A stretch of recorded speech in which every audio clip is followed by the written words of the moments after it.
terhadap perangkat seluler yang kita gunakan. Karena kita training ergonomi, jangan sampai nih kita training tapi kitanya yang malah tidak memperhatikan ergonominya, Bapak dan Ibu ya. Dan diharapkan tetap memperhatikan aspek ergonomi selama sesi berlangsung. Perhatikan bahaya kelistrikan sekitar Anda, Bapak dan Ibu. Jadi diperhatikan ya, jangan sampai ada bahaya listrik. Misalkan Bapak dan Ibu duduk di meja atau listrik di bawahnya itu kabel-kabelnya berantakan, atau diperhatikan jangan sampai nanti juga tersandung. Dan dipastikan kompor di dapur sudah dimatikan nih bagi ibu-ibu nih biasanya nih yang lagi masak atau lagi sambil ngangetin apa nih dia jangan sampai lupa ya ibu-ibu ya. Dan siapkan air minum juga untuk menjaga kebugaran kita selama training ini berlangsung, selama webinar ini berlangsung. Jadi dipersilakan mau sambil ngopi atau minum teh dipersilakan ya Bapak dan Ibu. Oke, sebentar. Nah, kemudian jangan lupa Bapak dan Ibu saya akan men-share link absen pada kolom chat di Zoom ini. Jadi nanti Bapak dan Ibu diharapkan untuk mengisi absen terlebih dahulu sebelum kegiatan dimulai. Mungkin Mbak Arifah boleh dibantu untuk men-share link absennya di grup di chat Link Zoom ya chat. Mbak Arifah ya. Oke, siap. Ya, link chat Zoom. Jadi sambil dicek ya Bapak dan Ibu di chat Zoom-nya. Jika ada link untuk absen silakan diklik. Kemudian peserta diharapkan menonaktifkan mic atau audio pada saat narasumber memaparkan materi. Nanti kita akan ada sesi tersendiri untuk tanya jawabnya ya Bapak dan Ibu ya. Kemudian peserta dilarang untuk merecord kegiatan webinar ini. Kemudian setelah trainer selesai presentasi, peserta boleh mengaktifkan video secara bergantian atau nanti mungkin seperti ini saja pada saat selesai materi, Bapak dan Ibu dipersilakan untuk mengaktifkan fitur raise hand atau mengangkat tangan di Zoom. Contoh seperti ini ya bagi yang eh, belum tahu nanti bisa ke sebentar, aduh, bisa ke gambar foto masing-masing. Kemudian di situ nanti ada titik tiga. Kemudian nanti bisa ada pilihan raise hand. Mungkin Mbak Rifa boleh dicontohkan atau yang sudah pernah boleh Bapak dan Ibu dicontohkan, diklik dulu fitur raise hand ya. Nah, ini seperti Riana nih ya, Pak Muhammad Hasriandi. Nah, ini nanti bisa seperti ini ya pada saat nanti Pak mau bertanya. Jadi saya akan lihat siapa duluan nih yang menggunakan fitur raise hand ini. Nah, itu nanti saya persilakan untuk bertanya setelah sesi materi ini berlangsung. Seperti itu. Dan kemudian nanti sertifikat akan dikirimkan ke email masing-masing peserta ya, Bapak dan Ibu. Jadi mohon juga ditulis nama di sini di Zoom-nya secara lengkap agar nanti pada saat penulisan sertifikat tidak terjadi kesalahan pengetikan nama. Seperti itu. Oke, baik. Mungkin, nah ini saya sekilas akan memberikan profil instruktur kita pada hari ini ya. Dengan Dr. Iting Sofwati, ST, MKKK, Hiu. Nah, mungkin di sini ada yang sama nih gelar belakangnya dengan Bu Iting ya. Saya lihat tadi ada beberapa peserta atau yang daftar ada gelar Hiu-nya nih di belakangnya. Hiu itu Hygiene Industri Utama ya, Bapak dan Ibu ya. Jadi di sini saya bacakan sekilas tentang CV Ibu Iting. Pengalaman pendidikan formal dari S1 Sarjana Teknik Sipil di Fakultas Teknik Universitas Indonesia, kemudian S2 Magister Keselamatan Kesehatan Kerja Universitas Indonesia, kemudian di S3 program Doktor Ilmu Kesehatan Masyarakat di Universitas Indonesia. Kemudian sertifikasi profesi 2002 STR Pembimbing Kesehatan Kerja Utama 2018 sertifikasi Ahli Hygiene Industri Utama BNSP. Nah, jadi Bu Iting ini sudah mengambil sertifikat HIU di tahun 2018 ya, Bapak dan Ibu ya. Kemudian di pekerjaan atau aktivitas sekarang, Ibu Iting dosen K3 program studi kesehatan masyarakat Fikes UIN Syarif Hidayatullah Jakarta. Kemudian peneliti dan trainer bidang keselamatan dan kesehatan kerja. Kemudian tim penguji kompetensi jabatan fungsional pembimbing kesehatan kerja tingkat pusat Kementerian Kesehatan Republik Indonesia, dan tim penilai angka kredit jabatan fungsional pembimbing kesehatan kerja tingkat pusat Kementerian Kesehatan Republik Indonesia.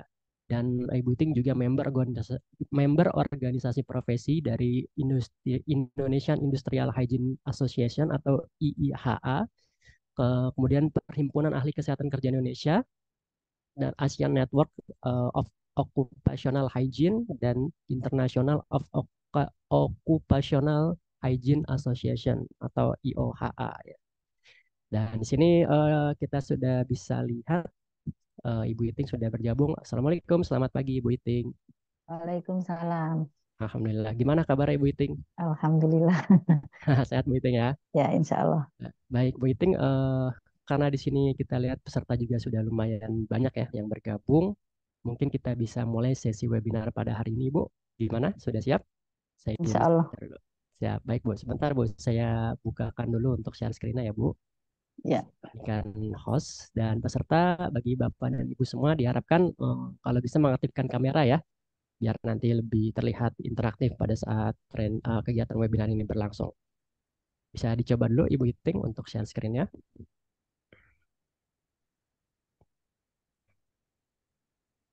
ya,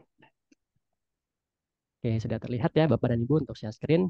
Untuk waktu dan tempatnya saya persilakan Ibu Iting untuk memulai kegiatan webinar pada kali ini Bu. ya. Terima kasih Mas Indra. Ya, Bismillah. sama-sama Ibu. Suara saya jelas ya Mas Indra ya. Jelas Bu, jelas. Oke. Izin share screen. Bismillahirrahmanirrahim. Assalamualaikum warahmatullahi wabarakatuh. Waalaikumsalam warahmatullahi wabarakatuh.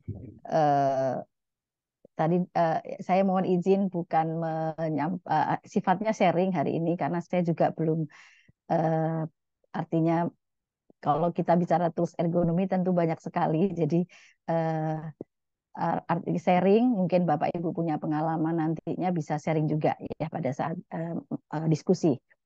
Hari ini saya diamanahkan oleh HSP Academy untuk menyampaikan terkait dengan bagaimana kemudian kita memilih tools untuk melakukan penilaian risiko ergonomi.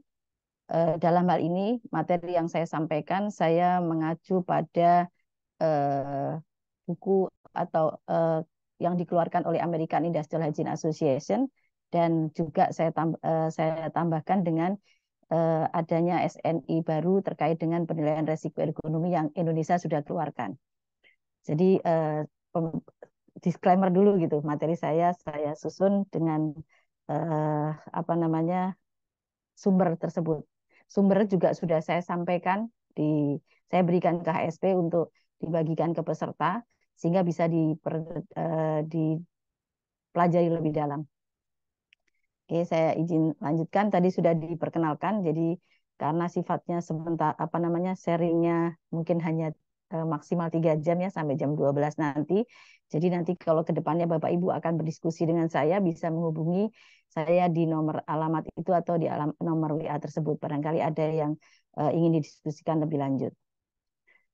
Kemudian, ya, Bapak Ibu, sebelum saya masuk ke materi saya terkait dengan ergonomi, saya menyampaikan juga bahwa ada beberapa aplikasi yang sudah saya buat, ya, mungkin Bapak Ibu bisa coba. Yang pertama adalah aplikasi terkait dengan analisis untuk getaran, paparan getaran, yaitu Hand Arm Vibration Calculator dan Whole Body Vibration. Nanti Bapak Ibu bisa coba. Seandainya ketika di Play Store Bapak Ibu tidak bisa mencari aplikasi ini karena mungkin versi Android-nya yang lebih tinggi, Bapak Ibu bisa menggunakan search engine Google gitu ya, terus menuliskan Hand Arm Vibration Calculator APK Iting Safwati misalnya gitu. Nanti Bapak Ibu bisa mendownload APK-nya dan bisa diinstal sehingga bisa Bapak Ibu gunakan. Ini pun kalau ergonomi kan ada kaitan dengan getaran juga.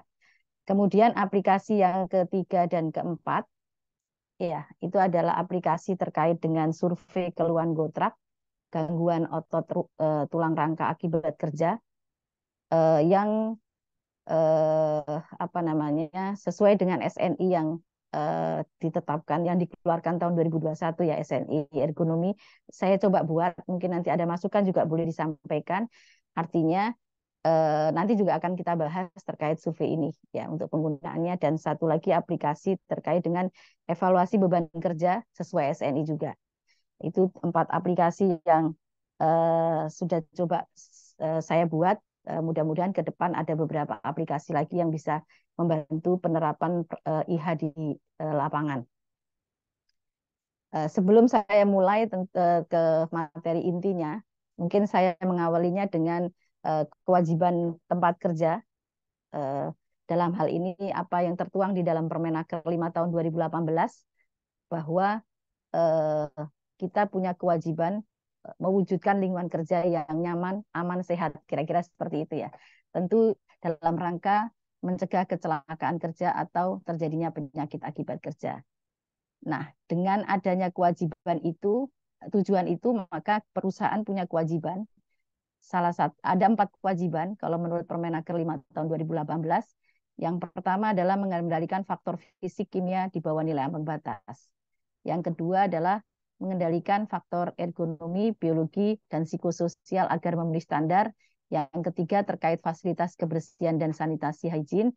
Dan nomor empatnya adalah personil K3 lingkungan kerja. Dalam hal ini, kaitan dengan materi webinar yang didiskusikan hari ini berarti kita punya kewajiban untuk mengendalikan faktor biologi agar memenuhi standar. Ya, sehingga kita perlu sebelum melakukan pengendalian tentu tidak ujuk-ujuk gitu ya. Kita ngikut perusahaan sebelah menerapkan apa, terus kita ngikut-ngikut. Tentu harus dimulai dengan kita mengidentifikasi apakah di lingkungan kerja kita ada faktor ergonomi tersebut. Jika ada secara kualitatif, kemudian kita nilai secara kuantitatif sehingga kita tahu apakah itu bermasalah atau tidak, sehingga perlu kita lakukan pengendalian atau tidak. Mulainya saya mulai dari situ. Ya, kemudian eh, kita pekerja gitu ya, sebagai individu pekerja, tentu pada saat bekerja akan berinteraksi dengan elemen-elemen sistem yang lain, baik itu dari tools yang kita gunakan, ya, dari tools yang kita gunakan, atau dari pekerjaan yang kita lakukan, dari lingkungan di mana kita tempat bekerja, dan dari sisi organisasi. Interaksi ini tentu harus sesuai, artinya harus fit satu sama lain gitu ya, sehingga tidak memunculkan dampak yang tidak kita inginkan. Kemudian, ya. Nah, yang kita bahas tadi ternyata baru elemen terkecilnya.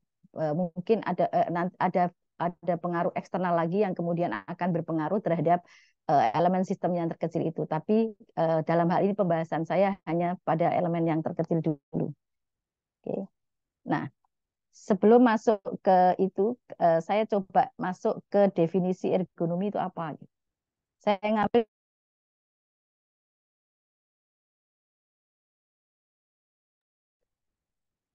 Oke, ditunggu sebentar ya Bapak dan Ibu. Seperti ada kendala dari Ibu Iting. Biasanya dari koneksinya nih Bapak dan Ibu.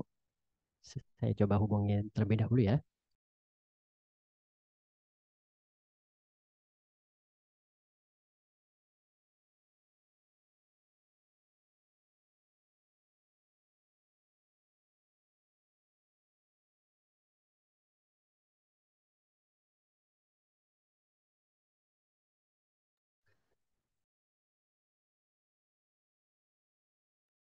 Ini saya sambil ingatkan bagi yang belum absen, silakan Bapak dan Ibu absen terlebih dahulu ya. Untuk link absennya sudah di-share di kolom chat Zoom, bisa dicek terlebih dahulu.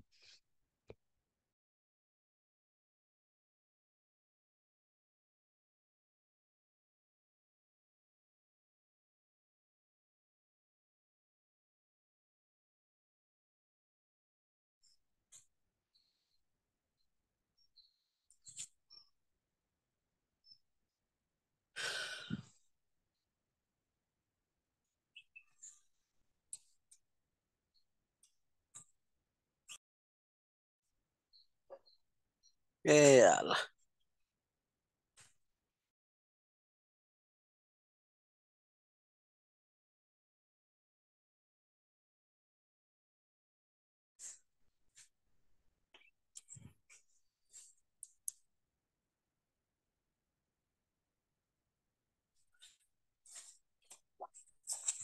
Oh ya, baik. Bagi yang baru join, saya akan kirimkan ulang kembali ya untuk link absennya. Bentar.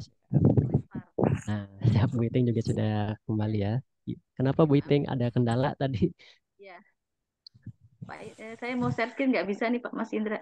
Sebentar Bu. Oke. Oke, bisa dicoba Bu Iting. Ya. Siap. Saya jadikan co-host ya Oh, Bu. kenapa ini tadi? Sinyal kayaknya. Oke. Eh, udah kelihatan ya. Sudah Ibu. Saya lanjutkan dari definisi ergonomi. Ternyata saya ambil dari International Ergonomy Association bahwa ergonomi sendiri adalah interaksi ya Bapak Ibu ya, interaksi antara pekerja dengan elemen sistem tadi. Ada tools, ada task, ada environment, dan ada organization. Dengan demikian ergonomi ini sebenarnya applied science ya, yang kemudian menerapkan prinsip-prinsip atau metode atau data dalam rangka mendesain. Jadi ujungnya ketika ada masalah tentu kita perlu mendesain peralatan kita atau lingkungan kita atau apapun itu sehingga menghasilkan kinerja yang optimal. Kasarannya seperti itu definisi dari ergonomi. Nah, kita ketika bekerja pada satu elemen sistem tadi, dalam sistem kerja tadi, pekerja itu tentu punya keterbatasan. Baik itu keterbatasan mental, keterbatasan fisik, kognitif, atau keterbatasan yang lain. Ketika berinteraksi dengan elemen sistem yang lain, yang tadi kita sudah bahas, baik itu organisasi, environment, tools maupun yang lainnya, itu akan ada respon.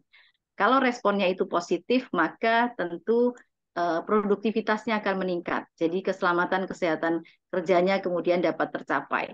Namun ketika interaksi ini negatif, maka yang terjadi adalah keluhan-keluhan yang dirasakan dimulai dengan adanya kelelahan misalnya, ada ketidaknyamanan, atau hingga disability.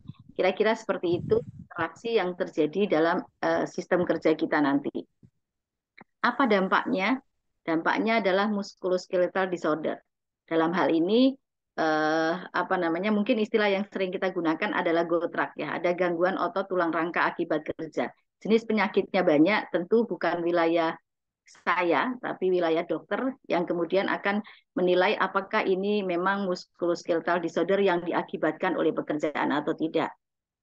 Nah, gejala-gejala yang dirasakan, mungkin Bapak Ibu juga sudah mengetahui hal itu, ada rasa ketidaknyamanan, ada rasa sakit, mungkin ada rasa terbakar, ada kesemutan atau yang lainnya.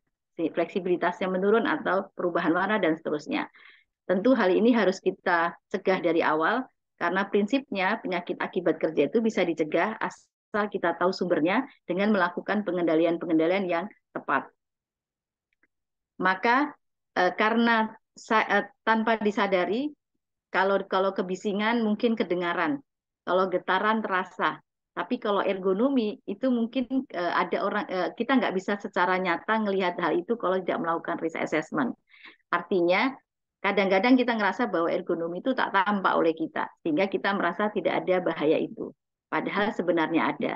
Maka sama dengan bahaya yang lain, tentu kita juga perlu melakukan risk assessment atau risk management terhadap bahaya ergonomi. Apa tujuannya kita melakukan risk assessment ini di bidang ergonomi atau terkait dengan bahaya ergonomi?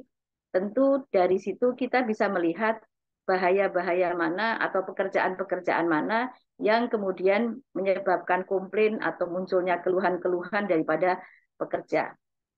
Kemudian yang kedua, kalau sudah tahu ada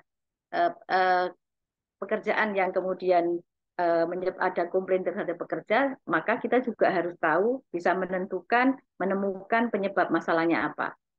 Kalau sudah tahu penyebabnya, tentu kita bisa menentukan kira-kira solusi yang layak seperti apa. Dan dari penilaian resiko ergonomi ini kita punya baseline data bahwa kondisi resiko ergonomi awalnya seperti ini, nanti ketika kita melakukan perbaikan, melakukan program tertentu, tentu kita bisa membandingkan dengan kondisi keluhan atau kondisi resiko yang kita nilai di masa mendatang. Sehingga kita bisa compare apakah terjadi perbaikan atau tidak dari program atau pengendalian yang sudah kita terapkan. Maaf ya. Oke. Nah, sebelum kita menilai resikonya, tentu yang pertama kita lakukan adalah kita mengidentifikasi dulu bahaya-bahaya terkait dengan semua elemen sistemnya. Tadi kita sudah tahu bahwa ada 4 elemen sistem, yaitu dari sisi task, dari sisi tools, dari sisi environment, dari sisi organisasi, maka dari keempat elemen itu harus kita lihat detail, harus kita lihat secara seksama apakah ada masalah di keempat bagian tersebut, termasuk di sini adalah faktor psikososial. Karena adanya faktor psikososial tentu akan memperparah kondisi efek atau keluhan yang dirasakan oleh pekerja. Sekarang kita lihat dari identifikasi masalah dari setiap elemen ya. Elemen yang sekarang kita coba adalah dari task, dari masalah task, baik itu faktor fisik maupun kognitifnya. Kita harusnya melakukan pengamatan, melakukan identifikasi apakah ada postur janggal di situ, apakah ada kegiatan menarik dan mendorong beban, apakah ada mengangkat beban yang berlebihan, bagaimana kondisi kerjaan, apakah itu repetitif atau tidak. Itu dari sisi pekerjaan, dari faktor fisiknya.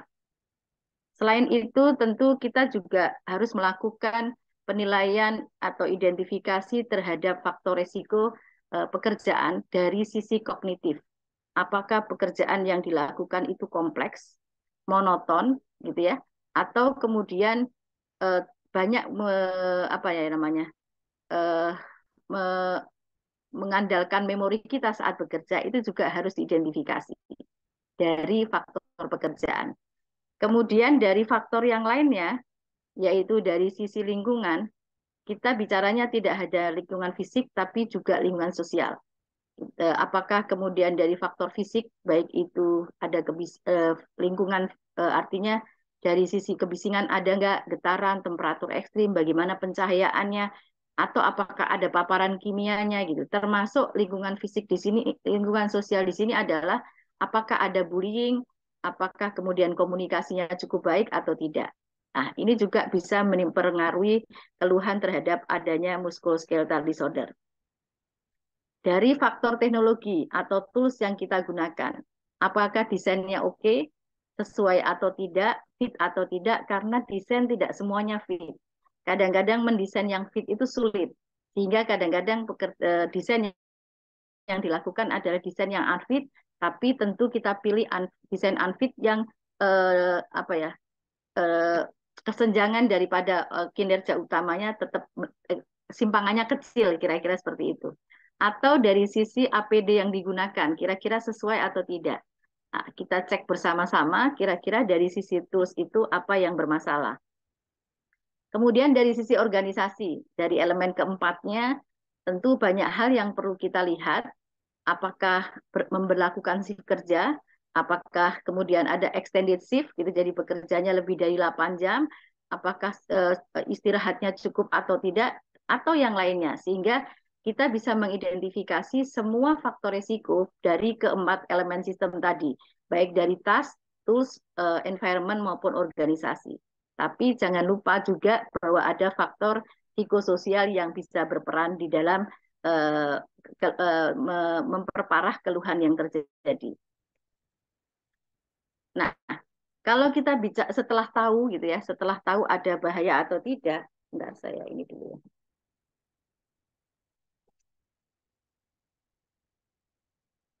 Bentar ya Bapak Ibu ya. Setelah kita tahu ada bahaya atau tidak, maka Bapak Ibu tentu kita lanjutkan ke penilaian resiko. Penilaian resiko bisa kita lakukan yang sederhana bisa.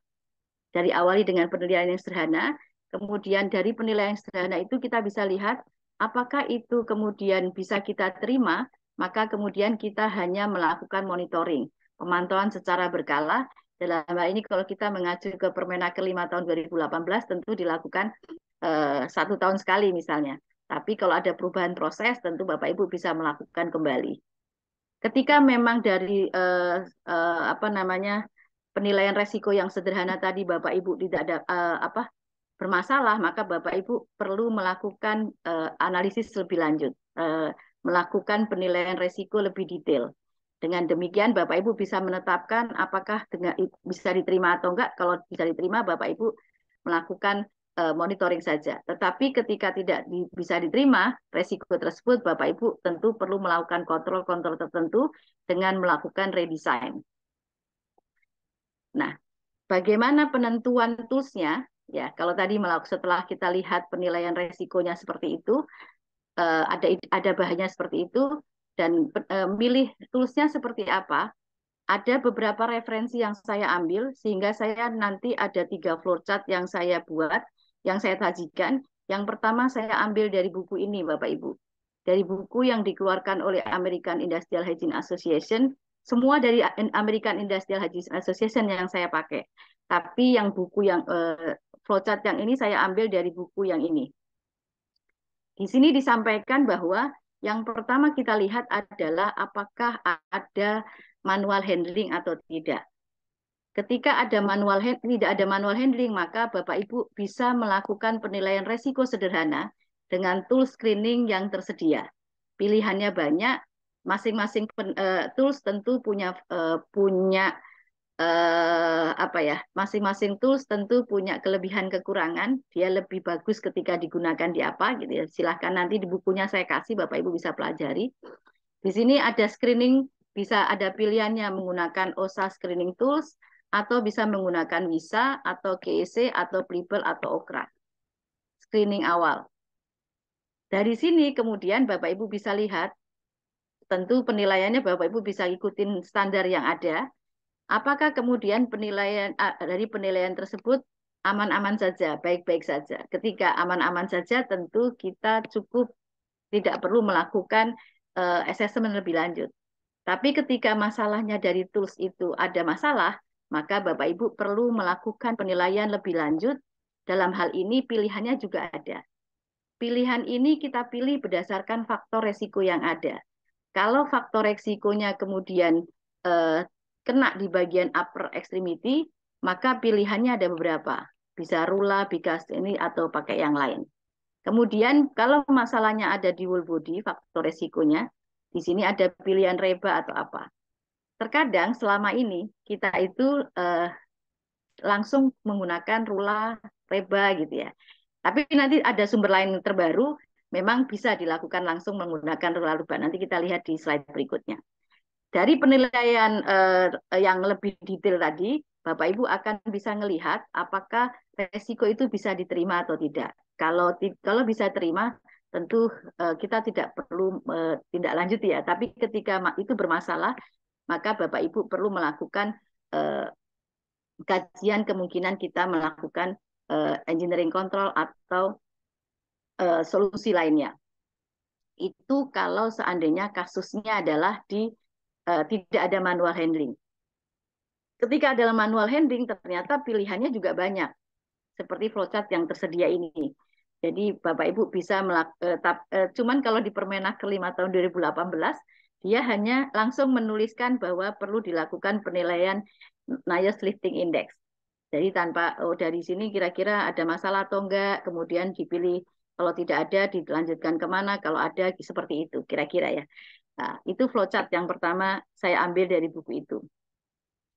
Nah, kemudian AIH juga punya buku yang diterbitkan yang sebenarnya ini tahun 2023, yang ini adalah tahun 2011. Jadi ada perkembangan yang dibuat oleh AIH terkait dengan pemilihan tool-tool yang bisa digunakan untuk melakukan penilaian resiko ergonomi. Nah, dari referensi tersebut kita bisa lihat bahwa asesmen ergonomi itu ada langkah yang harus kita lakukan. Yang pertama adalah tentu kita sebelum menilai, kita perlu melakukan observasi terhadap pekerjaan itu terlebih dahulu. Ya, Pak Ibu, kita lakukan pengamatan pekerjaannya terlebih dahulu. Kemudian kita lanjutkan dengan pengukuran faktor kritisnya. Faktor kritis itu apakah dia masalahnya itu di repetitif, apakah dia di force, apakah dia di postur, ataukah di mana. Kita bisa lihat posturnya di bagian mana. Sehingga kita perlu melakukan pengukuran faktor kritisnya kira-kira di mana. Sehingga dari situ kita bisa melakukan penilaian awal, aktivitas atau faktor resiko yang penting. berdasarkan dari pekerjaan kita yang akan kita observasi. Nah, di buku tersebut disampaikan bahwa jika penilaian awal itu tidak ada potensi masalah, sementara kita dari observasi kayaknya ada masalah nih, Bapak Ibu bisa menindaklanjuti melakukan penilaian ulang dengan tools yang lain. Artinya untuk memastikan benar-benar tidak ada masalah, kira-kira seperti itu. Nah, kalau ada masalah baru kemudian kita coba melakukan penilaian dengan tools yang lebih detail secara kuantitatif mungkin, dan kemudian kita perdalam analisisnya. Pada saat Bapak Ibu melakukan observasi, itu tentu kita perlu mengamati pekerjaan yang dilakukan oleh pekerja tersebut. Kemudian kita bisa buat daftar tugas yang dilakukan apa saja. Kemudian kita bisa lihat dari sisi katakanlah waktunya, dari sisi antar pekerjaannya seperti apa, temponya seperti apa, gitu kira-kira, posturnya seperti apa, kekuatannya seperti apa, itu kita bisa lakukan di tahap awal.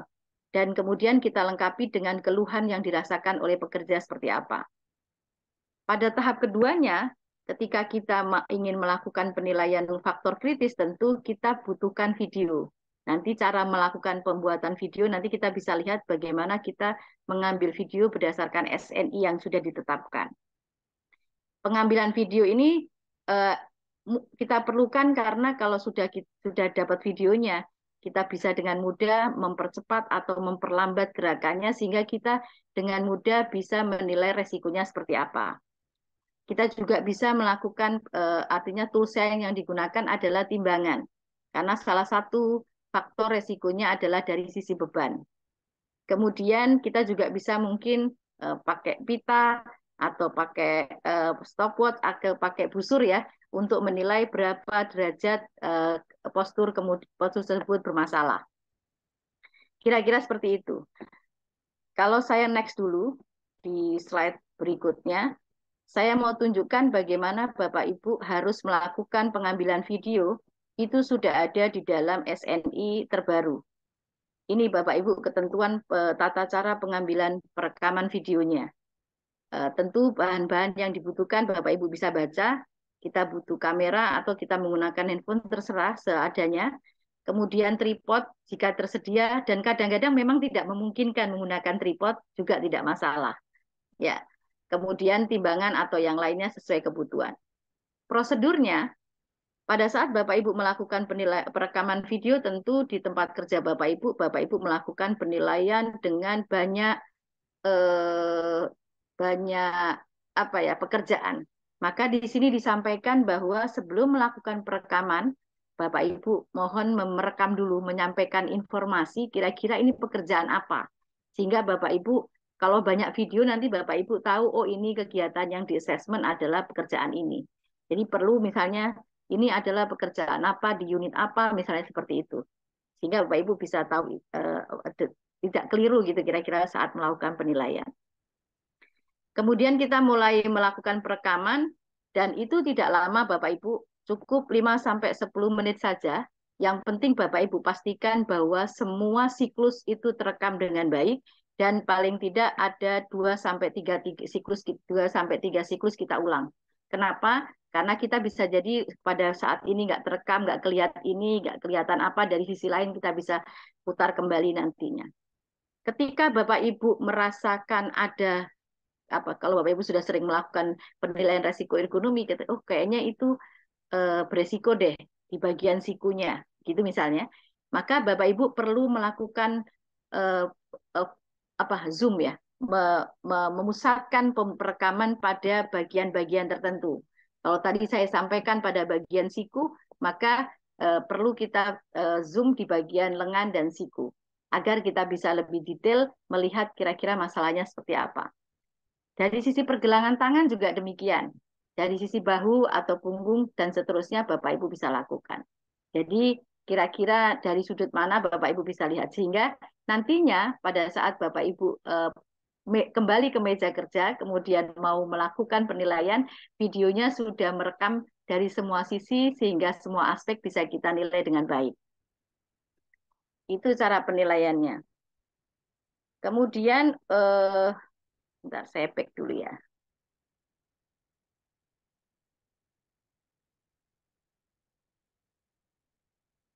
Oke, sampai sini tadi. Ya, Bapak Ibu ya. Artinya, Bapak Ibu, kita waktu melakukan penilaian tentu kita perlu melakukan pencatatan. Oh, dia ada manual handling atau enggak. Kita ini faktor resikonya harus dicek.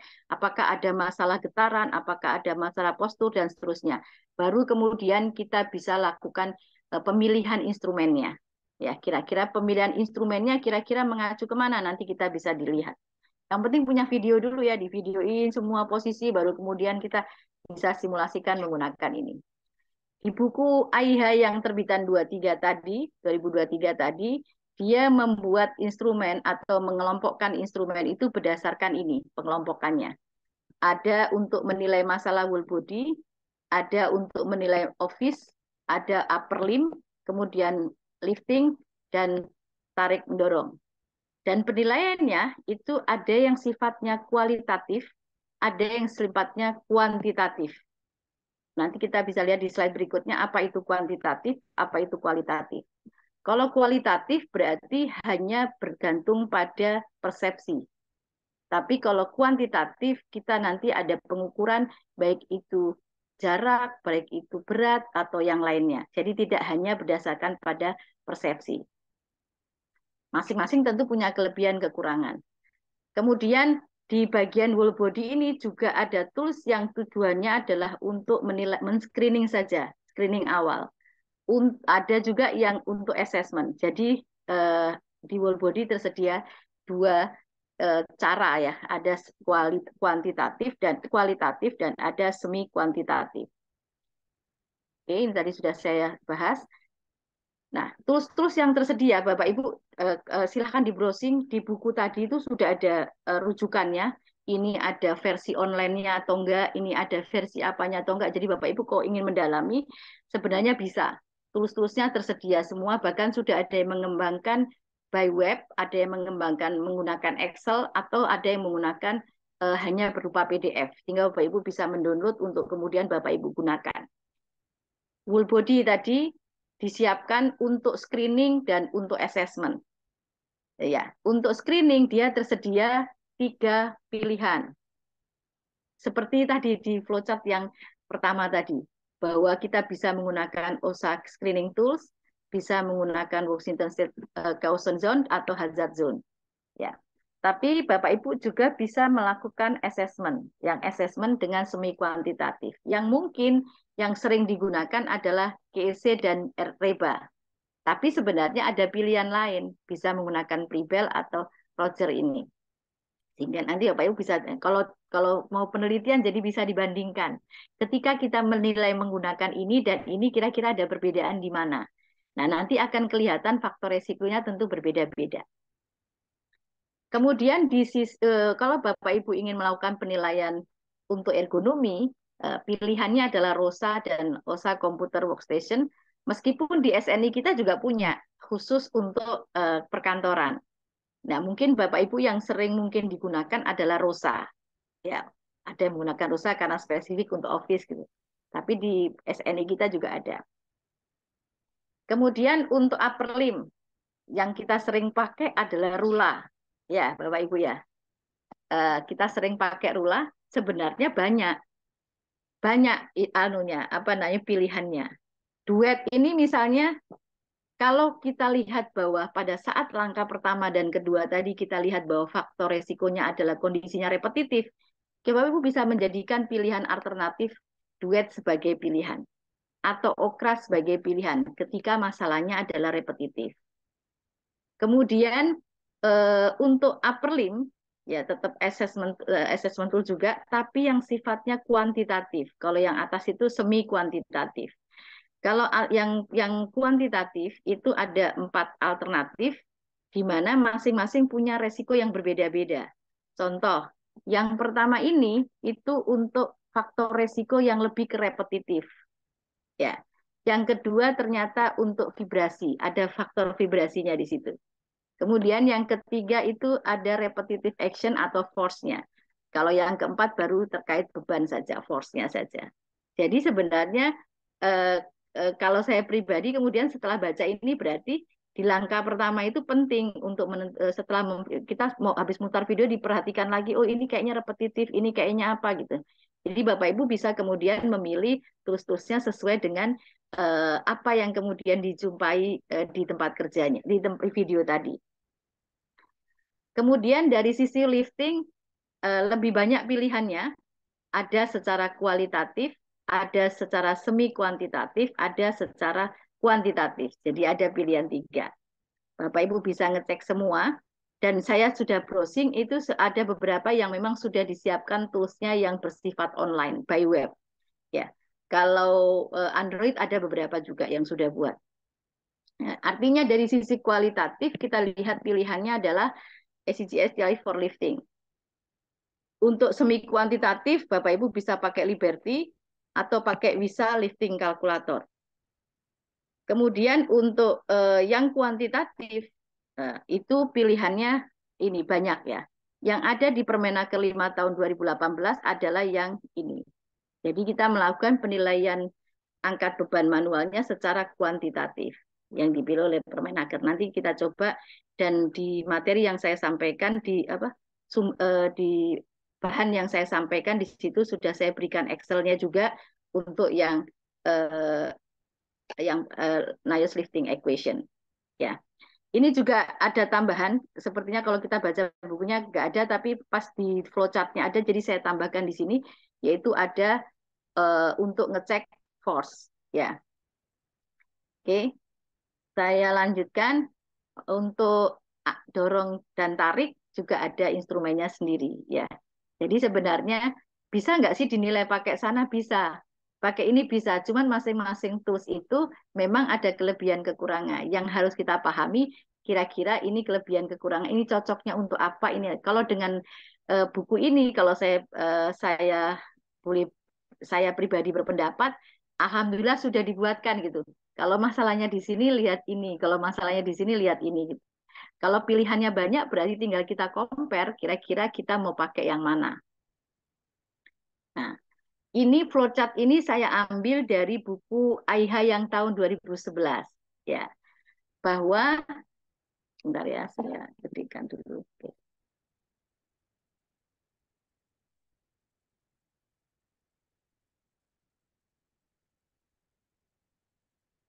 Oke. Bentar ya, Bapak.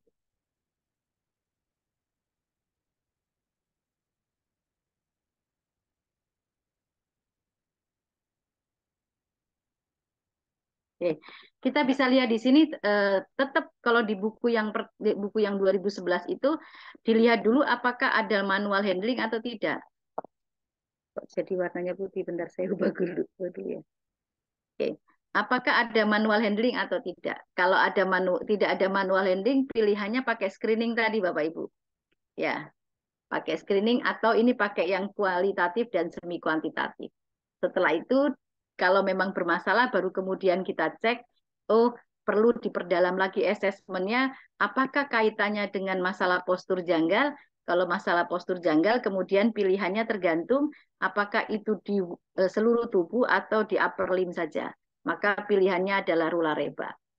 Tapi ketika kemudian masalahnya repetitif, pilihannya lain lagi. Pilihannya lain lagi, Bapak Ibu. Sehingga Bapak Ibu sebenarnya yang perlu kita lakukan adalah masalahnya ada di mana. Kalau terkait force, ada pilihan lagi. Kalau terkait vibration, ada pilihan lagi.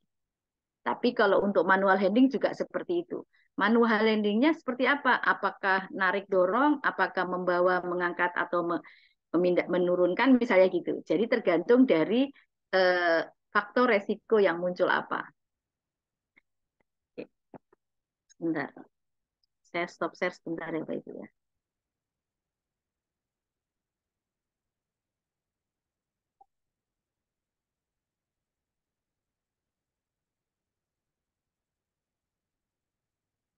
Oke, saya lanjutkan. Sementara itu Bapak Ibu, kalau kita lihat sumber terbaru, ya sumber terbaru dari yang tahun 2023, ternyata dia tidak menyebutkan dia screening atau tidak ya, langsung dia pilihkan bisa dipakai nih. Jadi kita boleh pakai yang pertama untuk screening kualitatif kita bisa pakai yang saya biruin. Ya, kemudian kalau masalahnya di upper limb screening whole body kita bisa pakai yang warna hijau. Nah, kalau masalah itu. Tapi kalau masalahnya di upper limb kita bisa pakai rula. Kalau untuk office kita bisa pakai yang saya merahin. Kemudian dari penilaian resiko tersebut apakah bermasalah atau tidak. Ketika ada masalah maka dilanjutkan dengan pilihan berikutnya. Ya. Pilihan berikutnya apa? Kita bisa lihat di sini, Bapak Ibu. Mau gedein, nah, mau gedein ya. Kita bisa lihat di sini, Bapak Ibu, di flowchart-nya, tergantung masalahnya. Kalau masalahnya itu di lifting, Bapak Ibu tinggal lihat flowchart yang lifting. Kalau artinya bukan yang di atas itu lebih jadi pilihan pertama, bukan ya, Bapak Ibu, itu alternatif. Jadi ini boleh dipilih, boleh dipilih yang di ke bawahnya. Kalau masalahnya di sini, Bapak Ibu bisa cek pilihannya adalah ini. Kalau masalah di lifting, Bapak Ibu pilihannya adalah banyak ya. Ada 1, 2, 3, 4, 5, 6, 7, 8, 9.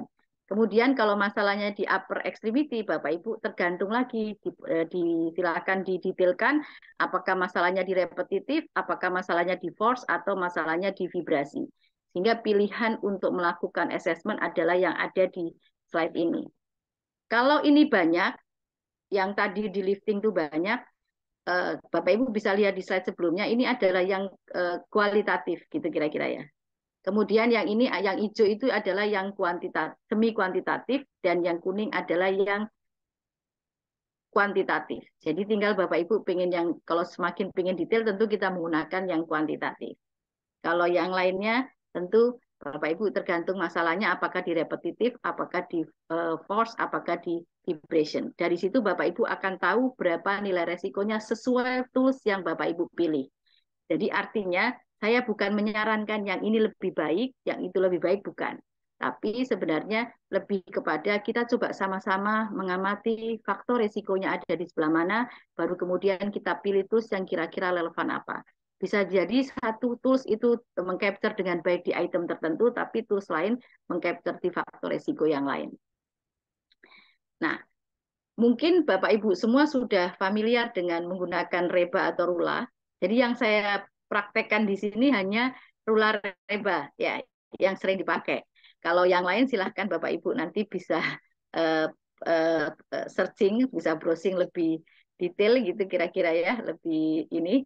Nah, yang pertama tadi sudah divideokan. Setelah divideokan apa yang kita lakukan? Nah, di langkah berikutnya tadi kita melakukan assessment sesuai tools yang kita pilih. Sehingga kita bisa menilai berapa resikonya. Di reba ini Bapak Ibu, ada kayaknya sudah, kalau saya lihat yang ikut kayaknya sudah sering pakai ya. Jadi mungkin saya singkat saja. Ada postur A. Postur A itu dihasilkan dari tabel A. Kemudian ada bagian B, postur B itu didapatkan dari tabel B. Artinya, nanti Bapak Ibu melakukan penilaian resiko, kemudian Bapak Ibu membuat video, kemudian Bapak Ibu lihat kira-kira posisinya kalau berdasarkan tools reba ini kira-kira layaknya dikasih nilai berapa. Jadi kemudian Bapak Ibu lakukan penilaian, katakanlah gitu ya, biar cepat, kita biar bisa diskusi panjang. Katakanlah dari sisi neck itu kita pilih posturnya adalah 2. Kemudian dari sisi terang ternyata kita kasih skor 3 misalnya. Kita kasih skor 3, kemudian dari sisi leg misalnya kita kasih skor 2. Nah, Bapak Ibu tidak akan bisa melakukan penilaian ini kalau nggak lihat tabel A. Ya, jadi harus lihat tabel A. Hasil yang didapatkan pada penilaian pertama ini Bapak Ibu pindahkan ke tabel A. Neck itu warna abu-abu, dapat skor 2, berarti kira-kira dapatnya di sini. Kemudian terang itu nomor 2, berarti kira-kira dapatnya sebelah sini. Kemudian leg itu nomor 2, berarti kira-kira dapatnya sebelah sini. Sehingga postur A-nya skornya adalah 4. Jadi kita masukkan ke sini 4. Ya, kita masukkan ke situ 4. Kemudian sekarang di reba ini ditanyakan beban yang diangkat berapa. Kalau beban yang diangkat itu kurang dari 11 pon, 1 pon itu kira-kira 0,5 kilo, berarti sekitar 5 kilo misalnya. Kalau saya punya beban aktivitasnya itu menggunakan beban 10 kilo, maka masuknya adalah +1. Sehingga saya masukkan ke sini 1, 4 tambah 1, 5. Ini adalah skor A, warnanya hijau, jadi dia yang dipindahkan adalah ke sini. Gitu. Hal yang sama kita lakukan untuk postur B. Ya, untuk postur B misalnya di sini 2, misal ya. Ini 2, ini 2 misalnya. Maka untuk mendapatkan postur B, kita harus memasukkan hasilnya di tabel B. Yang ini 2 berarti sekitar sini, yang warna ini 2 berarti di sini, kemudian yang hijau ini 2 berarti di sini. Angka 2 atau tidak itu tergantung dari penilaian resiko yang Bapak Ibu dapatkan dari video yang sudah diambil. Kemudian Bapak Ibu tarik, maka ini menjadi pilihannya 3, jawabannya 3. Jadi skor postur B-nya adalah 3. Kalau di reba, sebelah yang bagian A ini kita evaluasi atau kita koreksi dengan beban kerja. Kalau yang ini adalah yang dilihat adalah koplingnya. Bagaimana koplingnya? Apakah koplingnya itu bagus? Cara megangnya. Cara megang itu sebenarnya subjektif ya.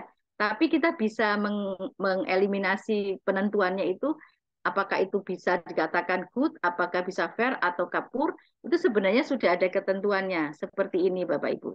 Jadi hilang ya tadi ya. Nah, seperti ini. Sudah ada ketentuannya, tergantung dari bentuk objek yang dipegang. Kalau bentuk objeknya yang dipegang bentuknya kontainer, tentu berbeda dengan yang irregular object.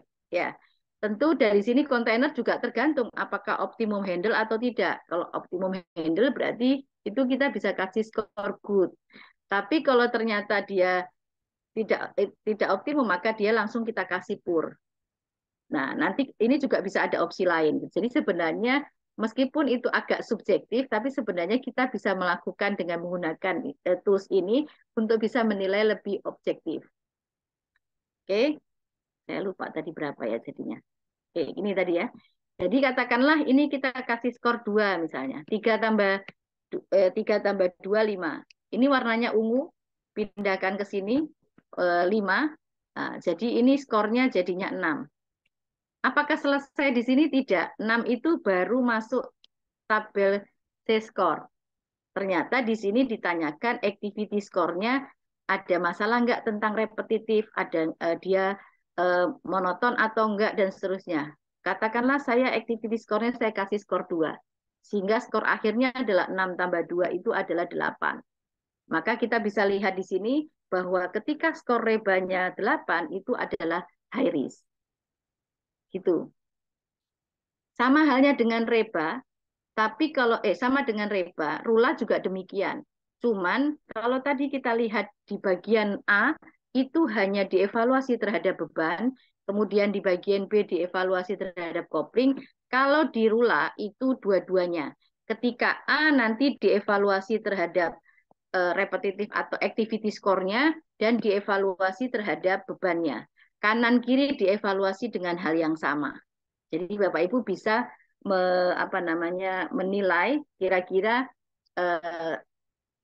skornya seperti apa dengan masing-masing tools, nggak boleh digabungin. Nah, prinsipnya sama, ada postur A, ada postur B yang masing-masing harus Bapak Ibu nilai. Kalau mau cepat misalnya ini 2, ini 2, ini 2, ini 2 misalnya setelah kita videokan, maka Bapak Ibu berarti upper arm-nya itu 2, lower arm-nya 2, ininya 2 berarti skornya adalah 3. Nah, sehingga di sini skornya 3, tinggal Bapak Ibu evaluasi dari sisi muscle use dan dari sisi force-nya. Nanti dapat skor berapa, Bapak Ibu masukkan ke sini. Demikian juga yang bagian sini seperti itu, nanti Bapak Ibu masukkan ke sini, sehingga kita dapat skor totalnya berapa, dan ini kita bisa melakukan penilaian resiko kira-kira di skor yang tinggi atau tidak. Di materi di bahan yang sudah saya sampaikan ke Bapak Ibu, itu saya sudah berikan Excel-nya. Nanti kita bisa lihat bersama. Sebentar saya buka. Saya share screen untuk Excel-nya. Sudah ada Excel untuk membantu Bapak Ibu melakukan evaluasi rula atau reba. Ya, nanti bisa dicoba di tempat masing-masing. Misal ini saya buka misalnya yang rula dulu. Ya, Bapak Ibu silahkan hasil video tadi, Bapak Ibu nilai tadi mungkin butuh busur, butuh apa itu tulisnya disiapkan. Kemudian Bapak Ibu nilai sesuai dengan instrumen yang akan digunakan. Misal kalau ini kemudian kita coba menggunakan rula, upper arm ini kira-kira skornya berapa? Bapak Ibu bisa langsung mengetikkan di sini 3 misalnya. Pilih aja ya, klik di sininya. Oh ini skornya 3, silahkan dipilih yang bagian warna biru. Ya, bagian warna biru muda Bapak Ibu nilai semua untuk membantu Bapak Ibu melakukan penilaian. Bisa sama, bisa beda karena bisa jadi apa namanya posturnya setelah dilihat memang beda misalnya ya. Seperti ini. Otomatis ketika kita melakukan penilaian di yang bagian biru, dia akan melakukan penilaian skor A-nya berapa. Tadi skor A-nya jadinya 4, yang kanan 4, yang kiri 4.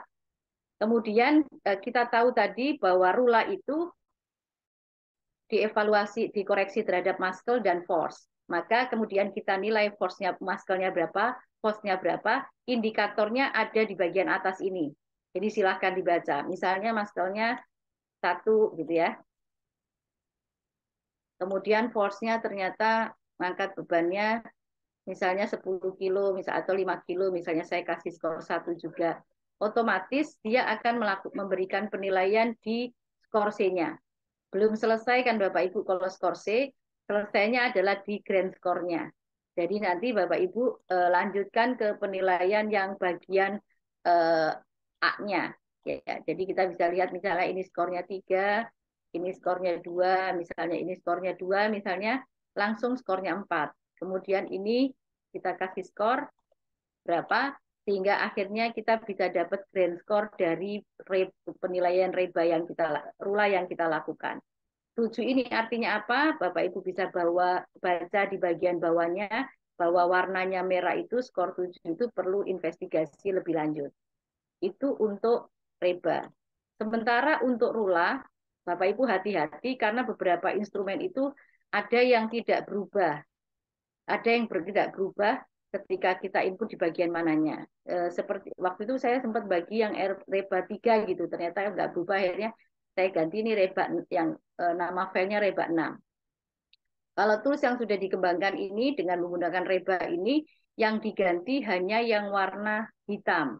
Jadi misalnya, oh terangnya berubah jadi 3, otomatis 3 misalnya, oh ini nggak berubah ya. Kok nggak berubah malah ini ya? Belum, bentar Pak, saya tutup dulu ya.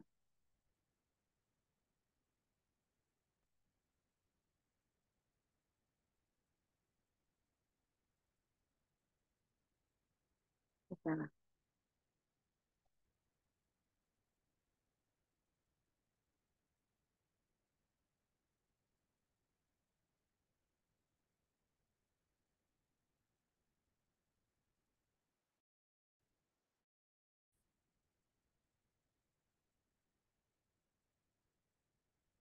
Saya share, mohon maaf tadi belum enable ya, jadi belum bisa ngubah.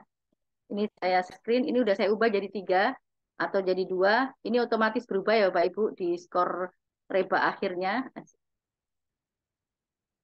Di skor reba akhirnya. Misalnya nanti force-nya ternyata Bapak Ibu mengangkat beban cuma 5 kilo, misalnya jadi kasih skor 1, dia langsung berubah. Intinya adalah Bapak Ibu pastikan bahwa semua yang hitam sudah diubah sesuai dengan penilaian yang Bapak Ibu lakukan berdasarkan video yang ada. Di bagian neck-nya misalnya skornya 2, ya akan berubah berapa skor akhir rebanya. Dan di sini sudah ketahuan kira-kira skor akhir reba kalau 10 itu masuk kategori apa.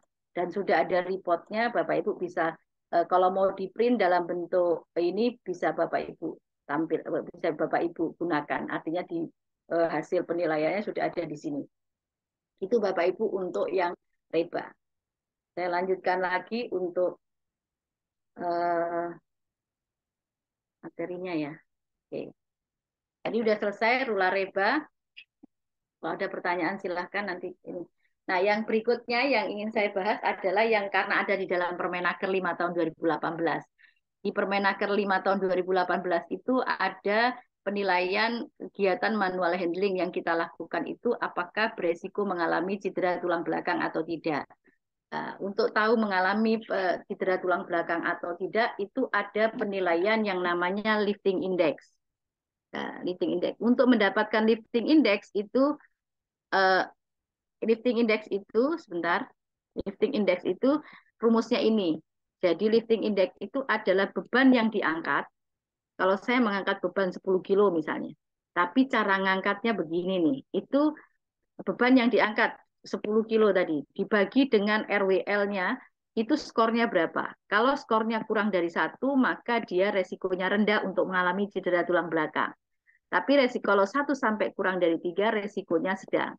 Kalau lebih dari 3, maka resikonya tinggi. Itu seperti itu. Jadi dengan demikian, kalau cuma tahu bebannya saja, kita nggak bisa menilai apakah cara ngangkat kita beresiko mengalami cedera tulang belakang atau tidak. Tapi kita harus tahu nilai RWL-nya. Nilai RWL itu apa? Bapak Ibu bisa lihat di bagian sini. Ya. Yang bisa dievaluasi kira-kira seperti ini Bapak Ibu. Mungkin aktivitas di tempat kerja Bapak Ibu banyak kegiatan-kegiatan yang seperti ini. Memindahkan ini ke atas, ini mindahin kemari, ini mindahin ke situ, dan seterusnya. Itu bisa kita evaluasi apakah cara ngangkat kita, cara mindahin beban itu, apakah kemudian beresiko mengalami cedera tulang belakang atau tidak. Seperti ini. Nah, tapi aktivitas ini, ya, aktivitas yang tertera di sini tidak bisa menggunakan rumus tadi. RWL apa tadi nggak bisa karena tidak berlaku untuk kalau kita ngangkat dengan satu tangan, kalau kita melakukan kegiatan itu lebih dari 8 jam atau yang lainnya. Jadi aktivitas-aktivitas yang tertera di slide ini itu tidak bisa diakses dengan menggunakan yang tadi. Tentu ketika mengakses berarti kita harus paham dulu ini kegiatannya masuk di list ini atau enggak. Kalau enggak masuk di list ini berarti dia bisa kita lakukan penilaian dengan menggunakan instrumen itu. Nah, apa itu RWL? Karena tadi indikatornya LI adalah beban dibagi dengan nilai RWL. Kalau beban kita tahu, tapi kalau RWL kita belum tahu. Kita harus cari tahu RWL-nya berapa. Berarti tentu Bapak Ibu harus mencari nilai RWL. RWL itu apa? By definisi kalau dari singkatan gitu ya, recommended weight limit berarti batas beban yang boleh diangkat. Ya. Tapi beban yang boleh diangkat ini yang kira-kira itu kalau dilakukan sampai 8 jam kerja tanpa menimbulkan resiko untuk mengalami cedera tulang belakang. Jadi artinya rumus ini mungkin ya jadi bisa untuk mengatur supaya angkat beban manual itu tidak beresiko. Oke. Nah, RWL itu Bapak Ibu, kalau kita lihat rumusnya panjang kali gitu. Rumusnya adalah LC dikali HM, dikali VM, dikali DM, dikasih kali AM, kali VM, kasih CM. Gitu. Jadi rumusnya panjang banget. Dan rumusnya dalam rumus. Kalau kita pakai satuan metrik, HM itu adalah 25 per H. Jadi rumus dalam rumus. VM itu adalah ini. Nah, jadi rumus dalam rumus lagi. Jadi agak mungkin jadinya menyulitkan kalau kita menghitung manual ya. Tapi paling tidak Bapak Ibu tahu dasarnya dulu bahwa sebenarnya dia rumus dalam rumus. Di dalam Permenaker 5 tahun 2018 sudah disiapkan tabelnya. Jadi kalau kita pakai satuan metrik ini misalnya nilai H-nya itu 30 misalnya. H itu apa nanti kita lihat di gambar. Maka HM-nya adalah 0,83. Kenapa 0,83? Karena tadi 25 per H. Gitu ya. Kemudian nanti dari sisi horizontal PM, DM tadi, itu juga sudah ada tabelnya. Berdasarkan rumus yang tadi itu sudah dibuatkan tabelnya, bahwa ketika VM-nya itu 100, maka sekitar vertikalnya itu 100, maka VM-nya adalah 0,93. Demikian juga saat distance-nya, jaraknya itu berapa, jarak mindahinnya dari awal ke akhir itu berapa, maka Bapak Ibu bisa menentukan salah, ini inci ya, misalnya ini maka jadi berapa.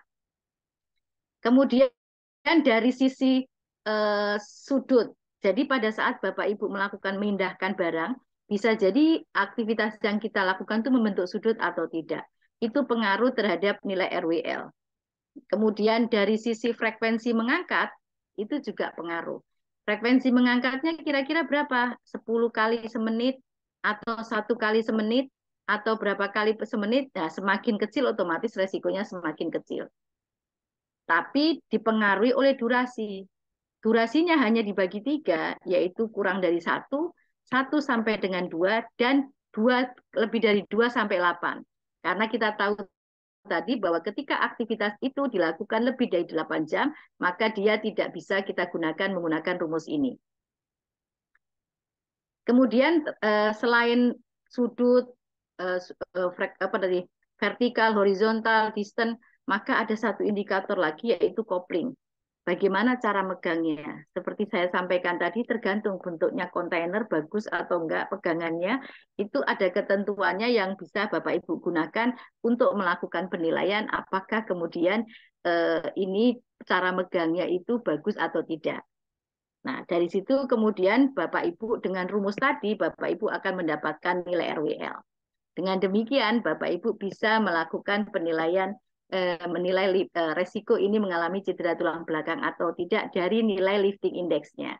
Di lifting index ini sudah ada ketentuan dari naker, sudah disampaikan, sudah dibagi menjadi 3. Oke, sampai situ seperti itu. Kemudian saya coba tampilkan Excel yang tools yang bisa Bapak Ibu gunakan untuk menilainya. Tools yang Bapak Ibu bisa gunakan untuk melakukan penilaian sebentar.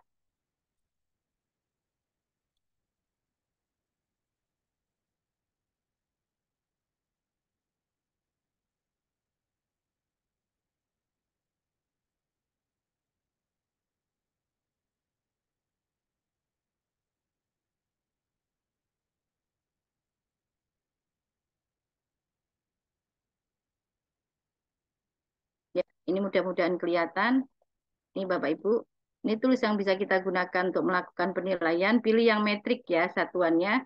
Yang kita lakukan penilaian, yang kita ganti adalah yang warnanya kuning ya Bapak Ibu. Yang warnanya kuning ini yang kita ganti. Kemudian kalau Bapak Ibu lupa H itu mana, H itu adalah jarak vertikal antara titik beban yang kita angkat dengan titik berat beban yang kita angkat dengan titik berat beban tubuh kita. Jadi jaraknya ini berapa? Kalau V itu apa? V itu adalah jarak dari lantai ke titik berat yang awal, titik berat beban yang kita angkat di posisi awal. Kalau D itu apa? Jarak dari titik awal benda yang mau kita angkat ke titik akhirnya jaraknya berapa, jarak vertikalnya.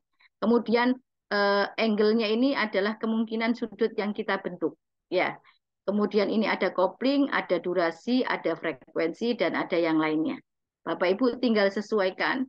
Misalnya Bapak Ibu mengangkat galon misalnya, atau mengangkat kardus, atau mengangkat apa. Kira-kira jarak horizontalnya berapa? Kalau di sini tertulis minimal 25, Bapak Ibu tuliskan 25 saja. Kalau seandainya Bapak Ibu dapatkan angka 20 misalnya. Kalau ini kemudian saya tulis misalnya 75 misalnya. Otomatis nanti kita bisa lihat hasilnya. Maaf, maksimalnya 64 ya, sorry. Misalnya saya dapat angka 50 misalnya. Kemudian vertical location-nya itu berarti jarak dari lantai ke titik berat beban yang kita angkat awal. Berarti kalaupun dia bebannya itu nempel di lantai boleh 0. Kalau tipis ya, tapi kalau dia ada ketinggian tertentu berarti titik beratnya kan mungkin 10 gitu ya. Saya tulis 10. Nah, otomatis dia akan berubah Bapak Ibu nilai RWL-nya dan nilai LI-nya berapa. Kemudian barang ini mau kita ke ketinggian berapa? Katakanlah saya mau ke 100 misalnya. Dari 10 tadi ke 100 jaraknya. Kemudian sudut terbentuknya saya 0. Langsung ke atas begitu. Koplingnya saya pilih 3 jelek. Ya. Kemudian durasi waktunya kalau lebih dari 2 kita tulis 8, nggak apa-apa Bapak Ibu, tulis 8. Frekuensi ngangkatnya misalnya 1 kali angkatan per menit. Beban yang saya, kalau kita lihat ini, kalau kita sudah nginput sampai frekuensi, Bapak Ibu sebenarnya bisa melihat nilai RWL-nya. Nilai RWL-nya adalah 5,4. Berarti batas maksimal kalau cara ngangkatnya begitu adalah 5,4 kilo. 5,4 kilo. Sehingga kalau saya ngangkatnya hanya 5 kilo, dia langsung hijau ya. Jadi lifting index-nya 0,93. Kalau kita bandingkan dengan Permenaker 5 tahun 2018 tadi, berarti resikonya rendah. Makanya di sini tulisannya nominal risk. Tapi kalau Bapak Ibu ternyata beban yang diangkat itu rata-ratanya 10 kilo, terus ada yang 15 kilo, gitu kira-kira ya, ada yang 15 kilo misalnya, maka Bapak Ibu resikonya adalah nilai lifting indeksnya jadi 1,85. Berarti kurang dari 3, resikonya sedang, diperlukan engineering maupun administratif kontrol. Itu kira-kira cara untuk menggunakan instrumen yang ketiga. Ya, saya izin share screen lagi untuk melanjutkan diskusinya nanti ya Pak Indra ya kayaknya. Siap, Ibu.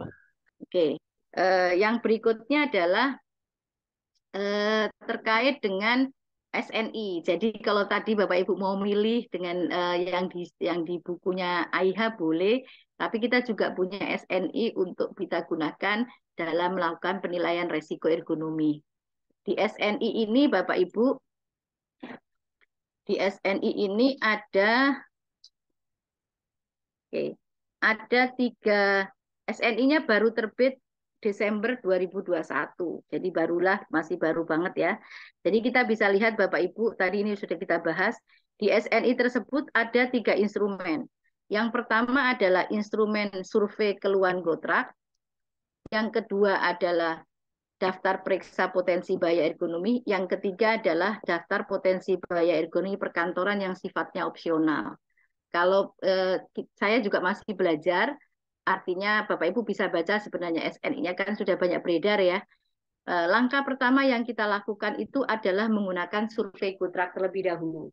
Apakah kemudian kalau kita kan kadang-kadang ujuk-ujuk udah menilai rebarulah atau apa gitu. Kalau di sini kita menilai survei keluhan gotrak dulu, apakah ada keluhan atau tidak. Biasanya mungkin kita itu menggunakannya adalah apa? Kita biasanya makainya apa Nordic Body Map atau pakai apa gitu. Nah, ini kita sudah punya instrumen khusus untuk melakukan penilaian keluhan gotrak. Ketika ada masalah, nanti ada ketentuannya, dikatakan ada masalah itu seperti apa, baru kita lanjutkan ke survei berikutnya, yaitu menggunakan daftar periksa potensi bahaya ergonomi. Dan alhamdulillah beberapa waktu lalu ada yang nge-share ke saya Excel yang sudah dibuat oleh dinas untuk melakukan pemeriksaan daftar potensi bahaya faktor ergonomi tersebut. Kalau yang ini opsional. Nah, berarti sekarang saya bahas pertama adalah survei keluhan gotrak dulu. Di survei keluhan gotrak itu saya langsung ke tampilan surveinya. Di survei keluhan gotrak itu Bapak Ibu yang pertama tentu nama perusahaan, yang kedua ada tanggal ya. Tanggal ini perlu diisi Bapak Ibu. Karena penilaiannya dilakukan setahun sekali.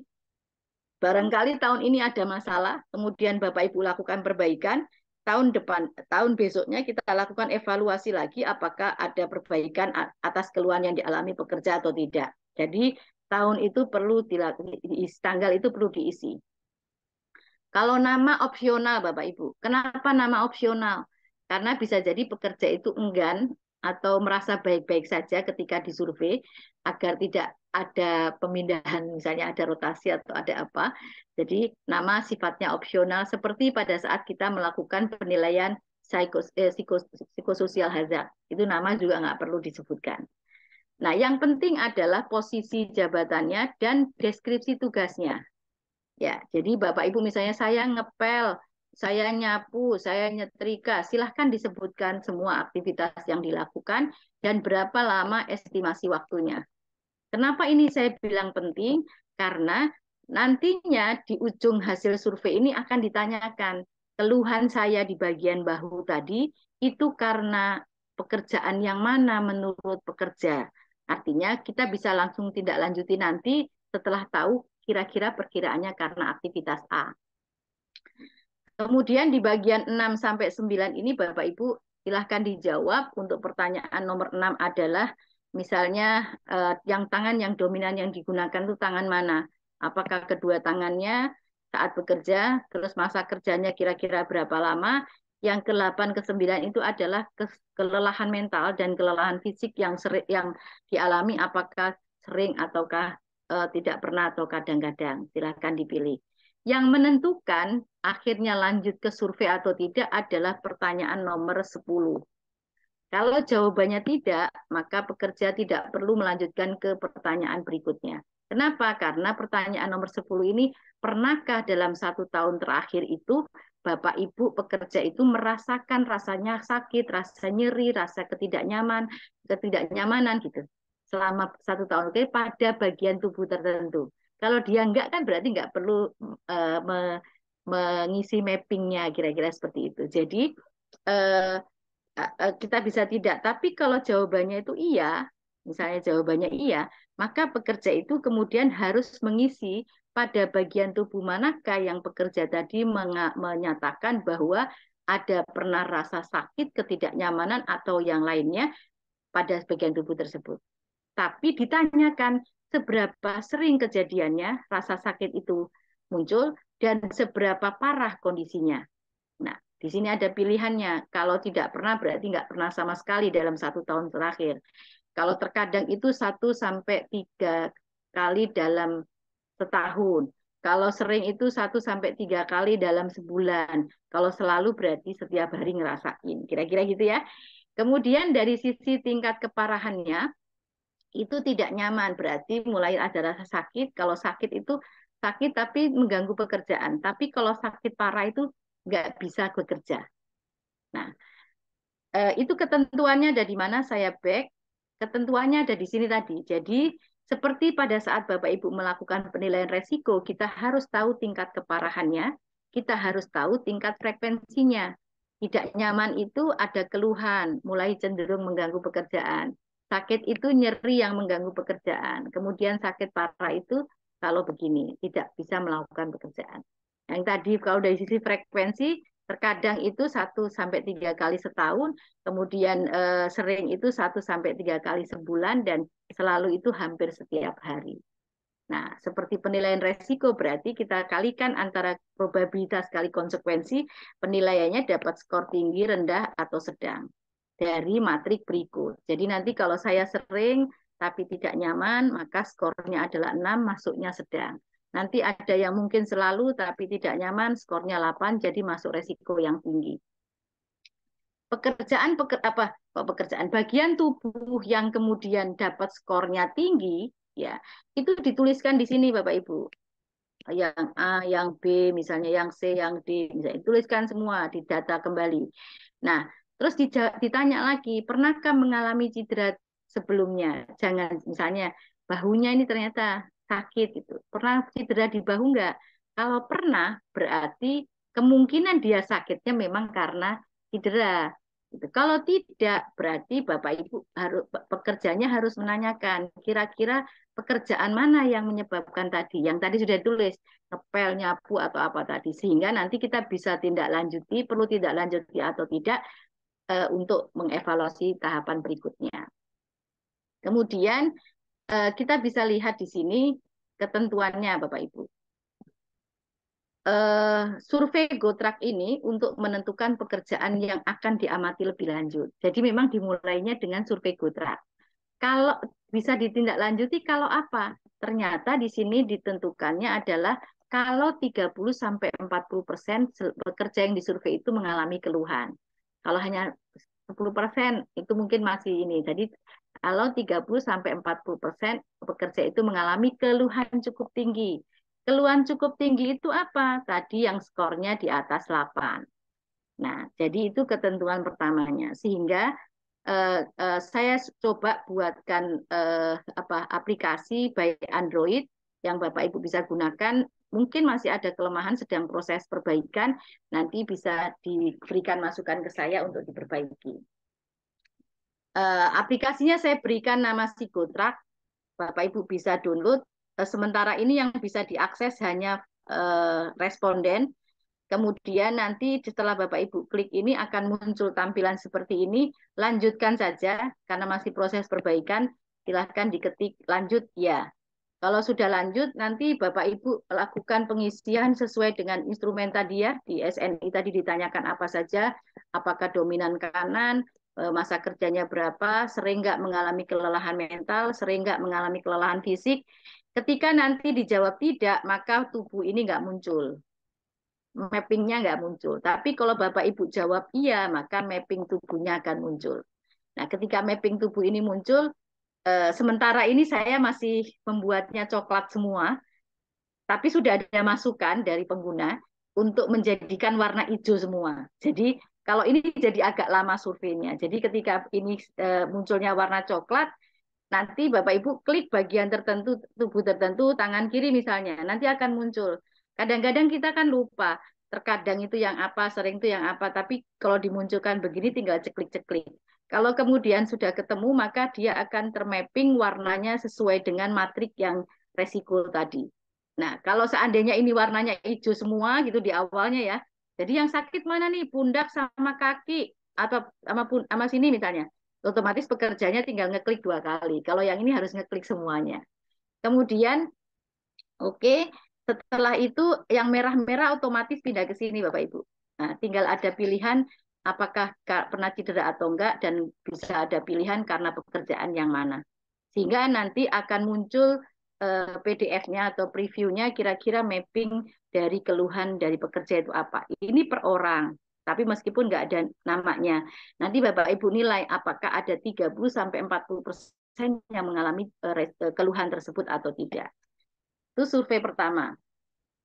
Survei keduanya adalah Bapak Ibu lakukan survei yang kedua, yaitu ketika tadi ya, ketika ada 40% sampai 30% sampai 40% mengalami cedera, mengalami ini keluhan gotrak, maka Bapak Ibu lanjutkan ke daftar periksa potensi bahaya ergonomi. Di daftar periksa potensi bahaya ergonomi ini, Bapak Ibu, kompleks memang karena menggabungkan banyak faktor. Dia melihat mungkin rebar, ulah apa semua ada semua di situ ya. Jadi di sini melihat potensi bahaya pada tubuh bagian atas terbagi 3. Kemudian yang kedua adalah punggung dan bagian bawah. Yang ketiga adalah beban manual. Nah, nanti Bapak Ibu nilai. Instrumennya seperti apa? Instrumennya kalau kita langsung ke toolsnya, instrumennya seperti ini. Yang pertama adalah potensi bahaya pada bagian tubuh atas. Bapak Ibu, yang pertama adalah postur nih misalnya. Ditanya, apakah lehernya memuntir? Kalau tidak, berarti skornya langsung 0. Ya. Tapi apakah bahu, lengan, atau siku ini tidak ditopang dengan posisi di atas tinggi perut misalnya? Kalau iya, berarti Bapak Ibu nilai. Posisi gitu itu dipertahankan dalam berapa lama dari durasi jam kerja totalnya. Misalnya ternyata 3 jam, kerjanya 8 jam, berarti 3/8 kali 100%. Ketemunya di mana? Kalau ketemunya di sini, berarti skornya 2. Gitu ya. Terus di sini ada pertanyaan lagi, kerjanya lebih dari 8 jam nggak? Kalau lebih dari 8 jam ditambah 0,5 per jamnya. Kalau nggak ada ya Bapak Ibu stripkan, berarti skornya 2. Bapak Ibu lakukan penilaian semua pada semua bagian, sehingga pada akhirnya di bagian atas selesai. Bapak Ibu lanjutkan penilaian pada bagian punggung dan tubuh bagian bawah. Begitu caranya semua, Bapak Ibu nilai di sebelah sini misalnya, terus akhirnya ini ternyata kita dapat skornya 3, karena semuanya 0 misalnya. Dari postur atas sama postur bawahnya. Tapi kemudian dilanjutkan, apakah ada manual handling atau tidak. Kalau nggak ada manual handling, tetap Bapak Ibu lakukan penilaian. Tinggal dikasih skor 0 aja. Nanti sebelum melakukan penilaian aktivitas manual handlingnya, Bapak Ibu perhatikan dulu cara ngangkatnya dekat dengan tubuh atau tidak. Kalau cara ngangkatnya ini, maka kolom yang dilihat adalah ini. Misalnya saya ngangkat beban 10 kilo, berarti masuk di zona hati-hati, skornya adalah 3. Gitu ya. Kemudian dilanjutkan ke pertanyaan berikutnya, misalnya ini pertanyaan berikutnya ada, saya kasih skor 1 misalnya. Maka Bapak Ibu bisa melakukan penilaian, ini 3, yang pertama adalah 3, kemudian langkah berikutnya adalah 4. Nah, dikatakan beresiko itu kalau kita baca, atau kita balik lagi ke sini, pertama Bapak Ibu tentukan potensi bahayanya, tentukan durasinya, lakukan penilaian beban manual, baru jumlahkan skornya. Tadi, apakah ada bahaya? Tinggal ya atau tidak. Kalau ada bahaya, silahkan dinilai pada skor yang mana, ya sesuai rumus tadi. Kemudian kita lakukan penilaian beban kerja, sehingga Bapak Ibu bisa melihat skor totalnya. Jika skornya lebih besar sama dengan 7, kayak Rebarula tadi kan ada skor terakhirnya, itu lebih dari 7, maka Bapak Ibu perlu melakukan berarti itu resikonya berbahaya. Kondisi itu pekerjaan itu berbahaya. Dan Bapak Ibu perlu memberikan penanganan. Penanganannya yang dilakukan yang mana? Yang kalau ada resiko yang lebih dari 2. Jadi misalnya tadi pas kita nilai ternyata ini kan skornya 2 ya. Skornya 2 sama 1, 3 nih berarti. Berarti cara ininya yang kemudian harus diperbaiki. Jadi item-item mana yang kemudian skornya lebih dari 2 itu harus kita perbaiki. Perbaikinya gimana? Tergantung faktor resikonya. Jadi di SNI ini sudah dibuatkan juga pengendalian potensi bahaya ekonominya. Masalahnya ada di mana?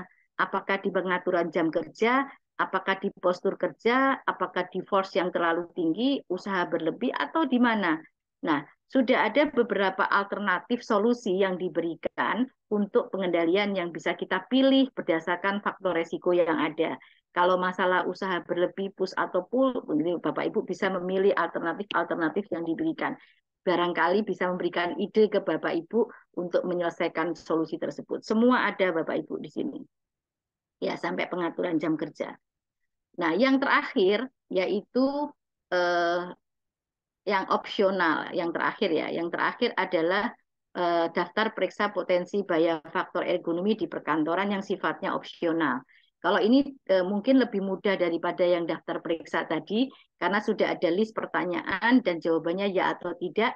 Ketika ada masalah juga sudah ada alternatif perbaikan yang ditawarkan. Sehingga Bapak Ibu tinggal perbaiki saja sesuai dengan yang bisa diterapkan. Nah, dinilai lagi ada resiko lagi atau tidak. Itu mungkin untuk SNI-nya ya, untuk SNI-nya. Jadi kalau Bapak Ibu nyoba aplikasi saya, kalau ada masukan boleh disampaikan ke saya. Ya, sekarang kalau secara umum setelah kita melakukan penilaian resiko baik itu menggunakan tools yang manapun, ketika memang beresiko maka Bapak Ibu perlu menerapkan mengendalikan bahaya ergonomi tersebut. Meskipun di SNI tadi sudah disebutkan alternatif pilihannya. Seperti di kebakaran, bahwa ada teori segitiga api, di ergonomi juga ada ergonomic triangle. Jadi Bapak Ibu kalau ada resiko ergonomi, Bapak Ibu bisa perbaiki postur kah, atau bisa perbaiki frekuensi kah, atau bisa perbaiki di force-nya. Artinya nanti Bapak Ibu bisa, kalau bisa semuanya, alhamdulillah, jadi resikonya bisa menurun kira-kira. Jadi kalau bisa diperbaiki di beberapa poin ini tentu lebih baik. Ini beberapa yang tertuang di Permenaker 5 tahun 2018. Tentu ada beberapa cara untuk mengendalikan faktor ergonomi ini. Kita bisa hindari posisi kerja janggal, memperbaiki cara kerjanya, kemudian ya macam-macam itu menggunakan alat bantu dan seterusnya. Sebagai gambaran saja, strategi apa yang bisa kita ambil untuk mengendalikan faktor risiko ergonomi tersebut. Ketika beban itu sering kita angkat, sering kita ambil dari itu, jangan letakkan di atas. Karena posisi tangan kita cenderung overhead terus gitu. Berapa lama itu nanti beresiko lagi menambah daftar periksa ergonominya bisa di atas 2, 2,5, bisa 4, gitu, bisa 3 gitu misalnya. Kalau ada postur seperti ini, ada baiknya Bapak Ibu lakukan penyesuaian. Ada baiknya Bapak Ibu lakukan penyesuaian sehingga Bapak Ibu bisa mengevaluasi setelahnya. Kira-kira nanti setahun berikutnya Bapak Ibu tanya keluhan kontraknya lagi, apakah ada perbaikan atau tidak. Kemudian Bapak Ibu juga bisa menerapkan prinsip pesawat sederhana, baik itu menggunakan tuas, menggunakan katrol atau yang lainnya. Kalau memungkinkan, kalau salah satu faktor ergonomi tadi adalah dari beban kerja, memungkinkan nggak dia di-split menjadi 2 bagian atau menjadi. Kalau nggak bisa, ya kita bisa kerja tim. Ada tools sendiri untuk mengevaluasi ketika kerja kita lakukan tim, itu ada toolsnya sendiri. Kalau nggak bisa tim, ya gunakan alat bantu. Dan salah satu faktor tadi adalah pegangan, maka Bapak Ibu harus perhatikan bagaimana usahakan pekerja itu bisa memegang dengan baik. Kalau ada posisi seperti ini misalnya, ya otomatis kalau diberikan alternatif menggunakan kursi seperti ini mungkin akan lebih baik, jadi resikonya akan menurun sehingga dievaluasi lagi atau kondisi pekerjaan yang ada di bawah. Kemudian ya, seperti ini juga bisa mengurangi hand force ya. Kalau ada pekerjaan yang sifatnya repetitif, orang lautnya diputar gitu, tangannya lama-lama yang itu Pak. Kenapa kemudian nggak kita gunakan tools tertentu? Ada getarannya misalnya. nggak apa-apa, ada getaran tuh nggak apa-apa, asal Bapak Ibu lakukan evaluasi, kira-kira paparan getarannya aman atau enggak. Tadi ada toolsnya untuk bisa mengevaluasi. Bapak Ibu tinggal, oh dia pakai ini berapa lama, getarannya berapa lama. Yang penting masih di bawah alapan. Alapannya kalau standar Permenaker adalah sebesar 5 meter per sekian kuadrat. Kalau ada posisi seperti ini, tentu kita bisa berikan pad ya, sehingga bisa mengurangi kontak stres yang ada. Dan sekarang sudah banyak dikembangkan instrumen-instrumen yang kemudian alat-alat yang kemudian dirancang secara ergonomis, tetapi terkadang masalahnya pekerja kita yang kemudian tidak terbiasa menggunakannya. Itu materi terakhir saya. Tapi sebelum dibuka pertanyaan, saya juga tadi mengirimkan formulir ya, daftar periksa ergonomi yang tadi yang dari SNI itu sudah ada yang mengembangkan.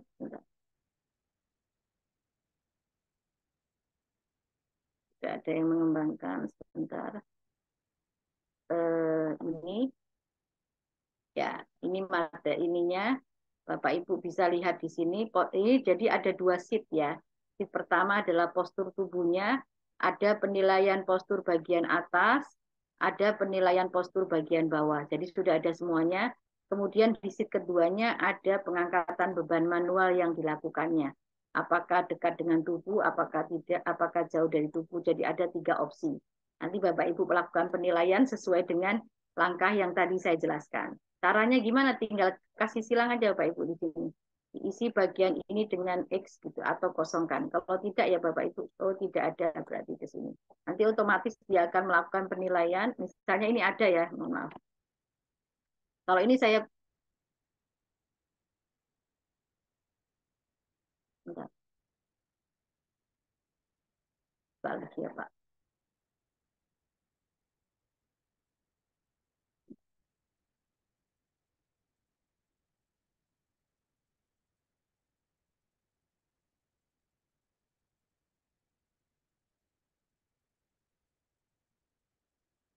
Oke, ini saya tutup lagi. Ini gini Bapak Ibu. Nanti kalau Bapak Ibu silang di sini, otomatis di sini nanti akan muncul nilainya tergantung dari Bapak Ibu nilai waktunya gimana. Contoh misalnya kalau ini saya kasih ya, kemudian saya kasih skornya pakai caps lock saya. Oke, saya bisa nilainya di sini, otomatis dia akan menilai skornya jadi berapa. Nah, kombinasi semuanya Bapak Ibu lihat di bagian atas ini, bagian atas, bagian atas ini Bapak Ibu, nih, itu posturnya berapa, ini berapa. Jadi kita bisa lihat 9 tambah 7 itu berapa. Jadi, oh ternyata lebih dari sekian, maka Bapak Ibu identifikasi skor-skor mana yang kemudian lebih dari 2,5 untuk dilakukan upaya perbaikan. Demikian materi dari saya. Nanti juga kita sama-sama sharing, jadi Bapak Ibu bisa juga apa Bapak Ibu bisa sharing juga, artinya kita sama-sama ini. Saya kembalikan lagi ke Pak Indra. Ya, baik. Terima kasih banyak Ibu Witing atas pemaparan materinya dan sharing ilmunya pada hari ini. Bagi Bapak dan Ibu yang ada pertanyaan, boleh diaktifkan kamera dan mic-nya atau boleh fitur raise hand-nya dinyalakan terlebih dahulu, silakan. Dan nanti kita akan siapkan hadiah ya bagi peserta. Oh, ini sudah ada Pak Sarnama dulu ya. Silakan Pak Sarnama yang mau ditanyakan, silakan Pak. Baik, terima kasih. Ya. Assalamualaikum warahmatullahi wabarakatuh. Waalaikumsalam. Iya. Terima kasih Ibu Dokter Iting, luar biasa. Saya ngikutin ini ternyata pas lihat di Google, Ibu ternyata dosen dia. Masya Allah. Jadi terima kasih Ibu. Jadi materinya yang dari awal saya lihat sistematis, kemudian kita juga memang ini baru ngedengar. Jadi biasanya kita di perusahaan itu ergonomi itu kan kita sesuai Permenaker pemeriksaan tahunan ya Bu, langsung dapat hasil saja belah ketiga itu ya. Nah pada saat penjelasan seperti ini kan kita dari tim HED dari perusahaan kita ya sedikit tahu akhirnya mendapat penjelasan berarti kita pun bisa asesmen sendiri kemudian belajar terkait dengan hal ini. Nah yang ingin saya tanyakan Bu, tadi kan kita punya SNI Ruba dan Rula ya Bu ya. Nah di dalam ergonomi ini kan ada sebenarnya 3 tool gitu. Jadi di SNI yang tadi, Ruba dan Rula. Nah, kemudian yang diwajibkan oleh Permenaker itu Bu terkait dengan pengecekan ergonomi yang setahun sekali, itu kan udah yang langsung referensinya Ruba Rula saja. Itu apakah memang udah memenuhi atau tetap SNI dipakai atau tiga-tiganya? Karena saya lihat dari PJK 3 ada yang menggunakan langsung Ruba Rula gitu, sehingga muncullah dari kesimpulan kemudian ada suket dari Disnaker. Seperti itu isi Bu. Terima kasih Bu sebelumnya. Baik, sebentar saya ambil kacamata dulu Pak. Silakan Ibu. Udah tua nih. Nggak kebaca soalnya Pak namanya tadi. Oh ini sebentar. Iya. Udah tua Pak. Ini saya bantu spotlight ya Bu. Ya. Iya. Pak Tarnama ya Pak. Nggih Bu ya. Jadi gini Pak, kalau di Permenaker 5 tahun 2018 emang ada kewajiban kita melakukan pengukuran 1 tahun sekali. Tapi apa yang diukur tidak menetapkan rula reba Pak. Rula reba itu yang umum kita gunakan. Ya, rula reba itu kayaknya orang udah karena udah terbiasa pakai itu, jadi kemudian akhirnya pakai itu gitu. Eh, eh, tapi salah atau tidak? Sebenarnya nggak salah juga karena tadi kalau kita lihat dari yang AIH, buku yang AIH tahun 2023 itu kan memang boleh pakai rula di screening awal, pakai reba di screening awal boleh. Tapi tentu harus dilihat apakah cocok untuk rula, apakah cocok untuk reba. Karena rula itu kan upper limb, berarti yang anggota tubuh atas yang kira-kira beresiko. Kalau reba berarti untuk entire body, berarti kira-kira seluruh tubuhnya yang beresiko. Jadi tidak salah. Tapi eh, kalau di SNI yang terbaru itu yang dibuatkan yang Excel yang terakhir Pak, yang daftar periksa ergonomi tadi yang kita nilai faktor resikonya. Sebenarnya itu kayaknya gabungin dari semua item. Jadi kita bisa juga request ya. Kalau saya ikutin webinar yang dilakukan waktu sosialisasi SNI 2021 SNI ergonomi ini, saya dengar dari pihak nakernya menyampaikan kalau seandainya sudah ada SNI, kenapa nggak kita coba untuk terapkan gitu, Pak. Jadi artinya kita bisa kan bisa membandingkan hasil rebanya begini, hasil ininya begini. Dan kita bisa memberikan rekomendasi tadi kan kalau syarat kalau kita lihat tadi di atas 2 skornya maka itu yang kita kontrol duluan gitu. Sudah ada rekomendasi itu. Memang tapi belum banyak yang menggunakan karena baru terbit juga 2021 kan Pak ya. Baru terbit 2021. Terus toolsnya juga saya baru dapat kok itu tahun ini. Excelnya itu yang buat orang dinas kan kayaknya itu. Jadi apa namanya? Saya baru dapat tulisnya juga. Artinya kita juga mencoba menerapkan apa pesannya gitu, Pak. Kalau SNI-nya sudah ada, kenapa nggak kita coba gitu. Tapi tertuang di dalam Permenaker 5 tahun 2018, saya lupa pasalnya, bahwa pengukuran bahaya fisik, kimia, ergonomi, psikososial itu harus mengacu pada SNI atau gitu tulisannya Pak. SNI atau metode lain yang dikeluarkan oleh lembaga yang berwenang. Jadi kalau kita mengacu yang dikeluarkan oleh ISO, NIOS atau pakai apa, itu juga diizinkan. Artinya, tapi kita bangga lah Pak sudah punya SNI yang mau dicoba gitu. Cuman harus diawali dengan survei keluhan dulu Pak.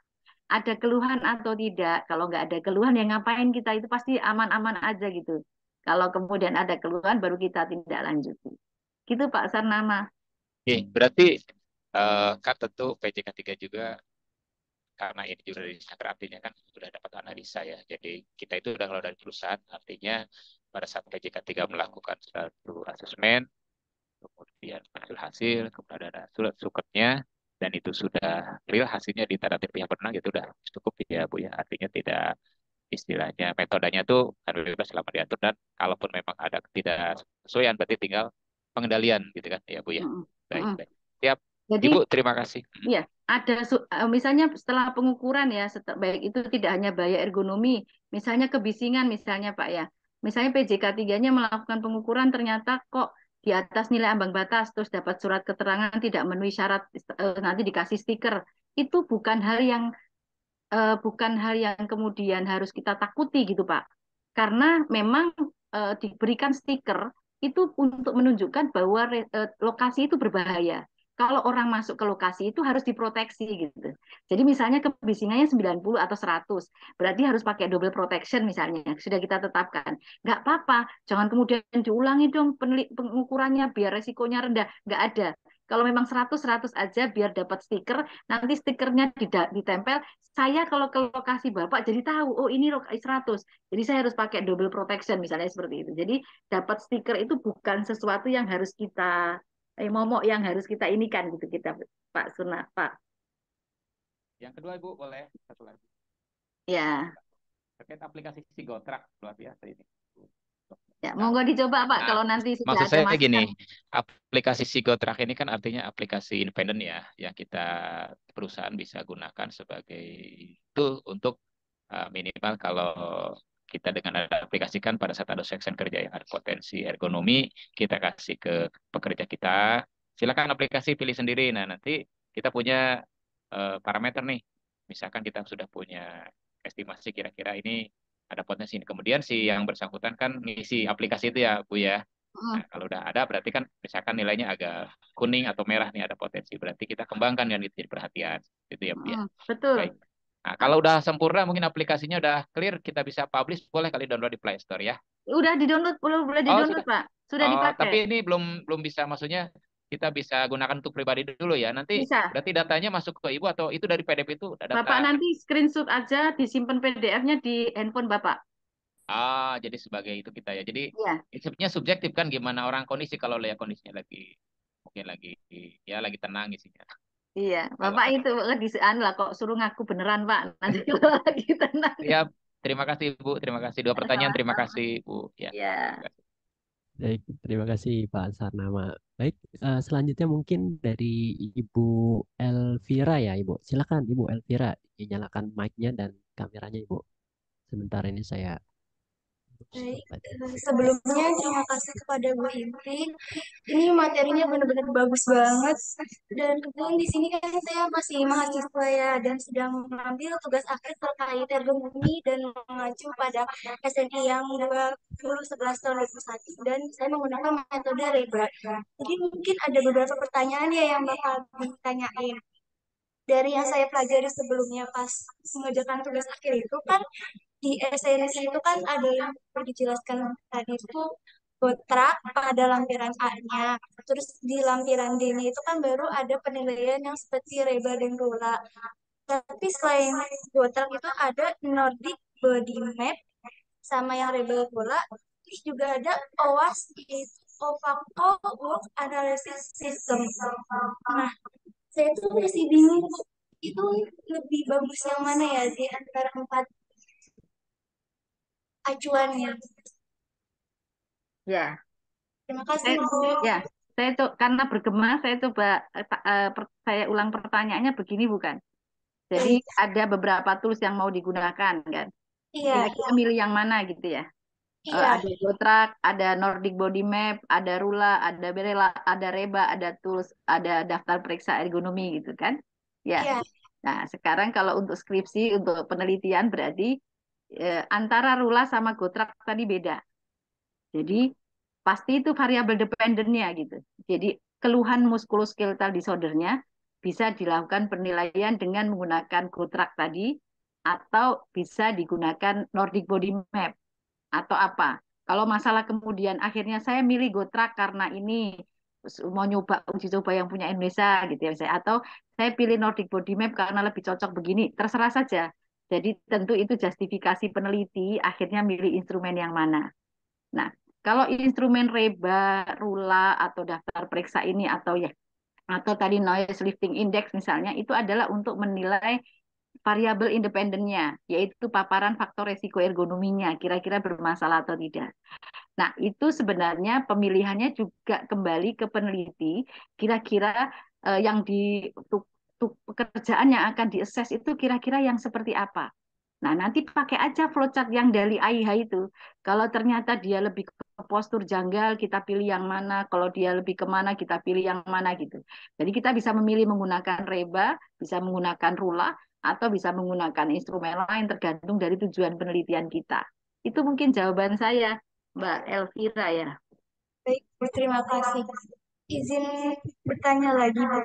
Sebelumnya kan saya menggunakan kontrak ya, Bu, untuk observasi awal, karena kan dilakukan wawancara kepada pekerja. Kebetulan pekerjanya ini masih menggunakan manual handling. Nah, Mm. kemudian setelah didapatkan tabel resikonya, didapat high resiko. Cuman setelah itu saya tidak menggunakan SNI lagi pada lampiran D, tapi saya langsung menggunakan reba. Itu boleh nggak, Bu, kalau seperti itu? Berarti untuk variabel dependennya kan pakai keluhan gotrak, nggak masalah. Artinya kita kelompokkan orang itu resikonya tinggi, sedang, atau rendah berdasarkan SNI kan, keluhan Iya, gotraknya. Nggak apa-apa. Tapi kalau apa faktor resiko ergonominya tadi nggak pakai daftar periksa ergonomi nggak apa-apa. Mau pakai rula boleh, tapi kalau manual handling mau pakai NIOSH lifting index tadi loh, boleh iya. juga gitu. Tergantung dari apa namanya pekerjaan yang kita observasi atau pekerjaan yang kita nilai gitu Sebelumnya boleh bertanya kembali nggak? ya. Boleh. Silakan. Oh, baik. Saya juga sempat belajar dari referensi di YouTube. Itu ada alasan kenapa ergonomi dapat meningkatkan produktivitas kerja. Nah, jawaban dari narasumber itu ada namanya Human Centered atau HIC atau ada Integrated Design. Itu maksudnya gimana ya, Bu? Soalnya dari penjelasannya saya nggak masuk. Gimana coba saya sebentar, saya Bisa pakai headset aja. diulang sebentar, Bu Iya, Elvira, agak soalnya suara bergema agak soalnya, bergema agak nih. bergema Ya. suaranya. Ada headset nggak Bu di tempat Ibu? Ini saya lagi mau Bentar ya. pasang itu. Ya.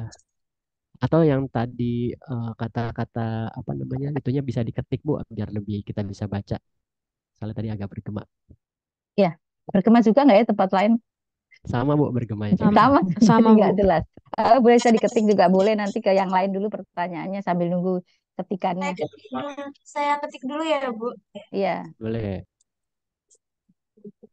Oke, sambil menunggu, mungkin saya persilakan Pak Rafael Ferdinand dulu ya sambil bertanya nanti untuk pertanyaan Bu Elvira bisa dijawab setelah selesai Pak Rafael ya. Silakan Pak Rafael, bisa diaktifkan kamera dan mic-nya Pak. Baik, terima kasih atas kesempatannya. Sebelumnya saya mohon maaf belum bisa on kamera karena Oh terkendala baik Pak. sinyal di sini, Mas. Baik siap Pak. Baik, perkenalkan nama saya Rafael. Saya izin bertanya kepada Ibu Iting. Di sini saya mau bertanya tentang studi kasus, Bu. Jadi, ya monggo.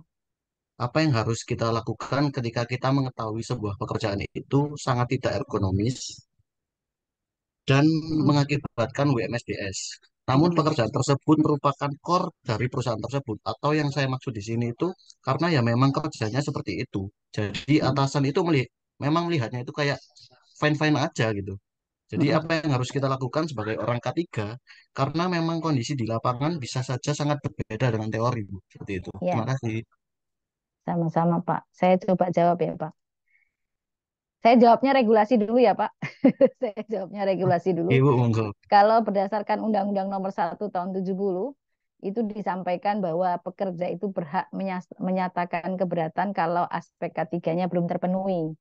Jadi artinya kalau kita ngacu sebentar ya, saya tampilkan regulasinya ya Pak. Biar biar beneran ini. Oh gitu ya Pak. Siap Bu, silakan Eh, Bu. biar apa namanya emang nggak kadang-kadang itu ya pekerja itu takut dipecat gitu ya Pak. Jadi nggak berani bilang. Iya benar banget, Bu. Iya, takut dipecat. Tapi ada cara terbaik lah. Kira-kira Bapak berarti yang harus melakukan advokasi kepemimpinan. Kalau kita baca regulasi di pasal berapa ini bentar.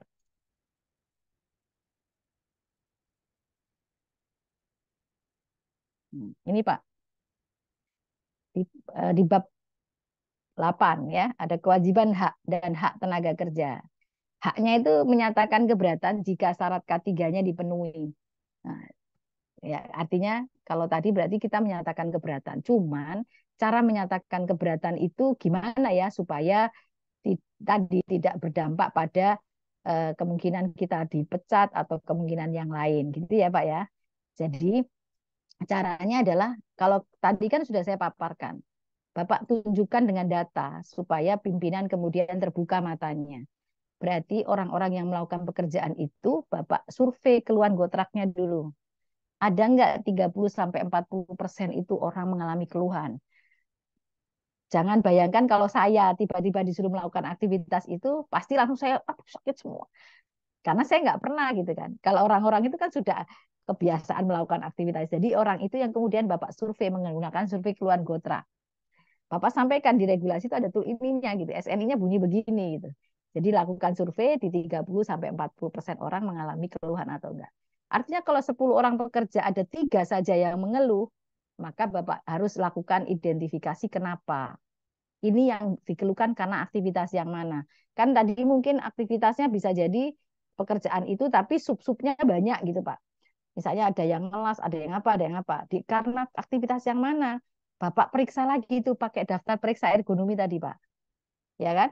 Pakai daftar periksa ergonomi, saya share screen yang materi saya dulu. Eh, apa namanya? Sebentar. Lakukan survei keluhan ini misalnya ya. Bapak lihat di poin mana yang kemudian skornya lebih dari 2,5. Kalau dilihat, kalau setelah dilakukan survei ini, ternyata ini di tubuh menengkuk ini ternyata poinnya 2,5, maka Bapak lakukan kontrol yang bisa Bapak lakukan. Bapak pilih kalau postur itu kira-kira apa yang bisa kita lakukan. Ini pilihannya, Pak. Entah alat bantunya yang kita coba perbaiki, entah desain kerja yang lain gitu, atau dilengkapi dengan back support atau dengan yang lain gitu. Jadi itu perlu harus dievaluasi lagi. Tahun depan dievaluasi lagi go track-nya. Kira-kira ada keluhan lagi atau tidak. Misalnya gitu. Nah, ada slide lain sebentar Pak. Saya cari dulu slide saya. Kadang-kadang kita itu menjadikan kan kalau kita K3 udah belajar ya Pak. Hierarki pengendalian itu jadi apa ya? Jadi hierarki pengendalian itu jadi hanya teori gitu. Kadang-kadang kita akhirnya udahlah pakai APD aja karena yang lain tidak mungkin gitu. Nah, itu padahal teorinya APD itu terakhir gitu. Seandainya itu ternyata pekerjaan harus tetap dilakukan, maka Bapak boleh menggunakan APD. Ya boleh. Seperti contoh gambar yang saya berikan ini, Pak. Kalau kita melalui jalan ini, ya melalui ini, kepentok pasti, Pak. Kalau bisa ditiadakan. Nggak boleh lewat akses itu, ditutup aksesnya. Kalau nggak, orang meleng sedikit, kepentok benjol. Ya, logikanya begitu. Tapi terkadang memang sulit. Nggak ada jalan lain, itu adalah satu-satunya jalan yang untuk kemudian kita lewat lalu lalang gitu kira-kira. Maka sebagai seorang K3, apa yang bisa kita lakukan? Pakai APD, siapin APD. Kalau pekerjaan tuh nggak bisa di stop duluan gitu. Oke, pakai APD boleh. APD itu yang pakai siapa? APD itu yang pakai pekerja. Pekerja itu entah kadang pakai, kadang enggak. Kadang makainya benar, kadang makainya enggak benar. Jadi pekerja pun kalau sudah dikasih APD nggak bisa single kontrol, Pak. Harus ada prosedur, harus ada training. Training itu ingatnya sekarang, Pak. Besok udah lupa, seminggu lagi apalagi gitu. Jadi kalau sudah dikasih prosedur, dikasih training, maka kita harus cari cara lain. Apa solusinya? Oh, kasih warning system, kasih tempelan poster. Poster itu pas ditempel pertama, hari kedua doang, Pak. Dilihat apa ada yang baru nih, dilihat. Besok nggak dilirik juga enggak, Pak.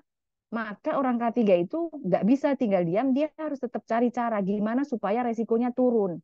Oh, kalau gitu pakai mitigation system deh. Kita pasang foam. Jadi kalaupun kepentok, meleng kepentok, nggak sampai benjol. Foamnya tentu nanti lambat laun akan rusak sehingga perlu dilakukan kegiatan maintenance, inspeksi. Sama Pak, kegiatan Bapak itu tadi juga bisa dilakukan seperti itu sampai kita mampu melakukan redesign. Kalau itu belum sampai melakukan desain, Bapak lakukan kontrol-kontrol yang lain. Kalau sudah mampu melakukan redesign, itu tadi APD udah nggak perlu, trainingnya udah nggak perlu nih, lewat-lewat aja, nggak usah pakai yang lain-lain gitu. Kira-kira begitu Pak, ilustrasi yang bisa saya sampaikan. Jadi memang kalau mau bawa kepimpinan itu satu regulasi, dua database. Data survei kita seperti apa agar menguatkan ini kita. Gitu Pak Rafael. Mudah-mudahan terjawab. Oh, baik Bu, terima kasih atas jawabannya sangat membantu sekali Bu. Terima kasih Bu. Ya, sama-sama. Sama-sama Pak Rafael. Baik, terima kasih Pak Rafael. Sebelumnya saya mau mengingatkan kembali bagi Bapak dan Ibu Ke mute Mas. Mute Ya, Mas Indra. baik. Mohon maaf Bapak Dewi. Ya. Baik, Bapak dan Ibu, saya mengingatkan terlebih dahulu bagi yang belum absen hari ini, silakan di absen terlebih dahulu ya. Untuk link absennya ada di chat Zoom. Dan yang tadi Bu Iting dari pertanyaan Ibu Elvira, alasan ergonomi dapat meningkatkan produktivitas kerja ialah human center atau integrate design. Apa yang dimaksud dengan human center atau integrate design, Ibu? Kan sebenarnya karena memang interaksi ya, namanya ergonomi tadi, interaksi antara kita antara kita dengan tools, antara kita dengan task, antara kita dengan environment, antara kita dengan ini gitu. Sebenarnya kontrolnya kan di kita gitu, human center kan. Kalau saya pahamnya begitu. Jadi mau itu alatnya bagaimana, ini tetap itunya di pekerja sebagai center. Kalau itunya tadi kan dia di tengah-tengah itu kan, pekerja berinteraksi dengan ini, nggak ada tuh tools berinteraksi dengan pekerjaannya kan, yang menerima responnya semua kita. Jadi human center memang itu sih jawaban sementara saya, mudah-mudahan bisa diterima. Baik, baik. berarti tadi paham. Makasih Ya, Bu. Sama-sama. Ya baik, mungkin meeting selanjutnya dari Pak Ahmad Yusuf. Boleh Pak, silakan di-unmute dan dinyalakan kameranya. Nah, baik. Baik, terima kasih. Assalamualaikum warahmatullahi wabarakatuh.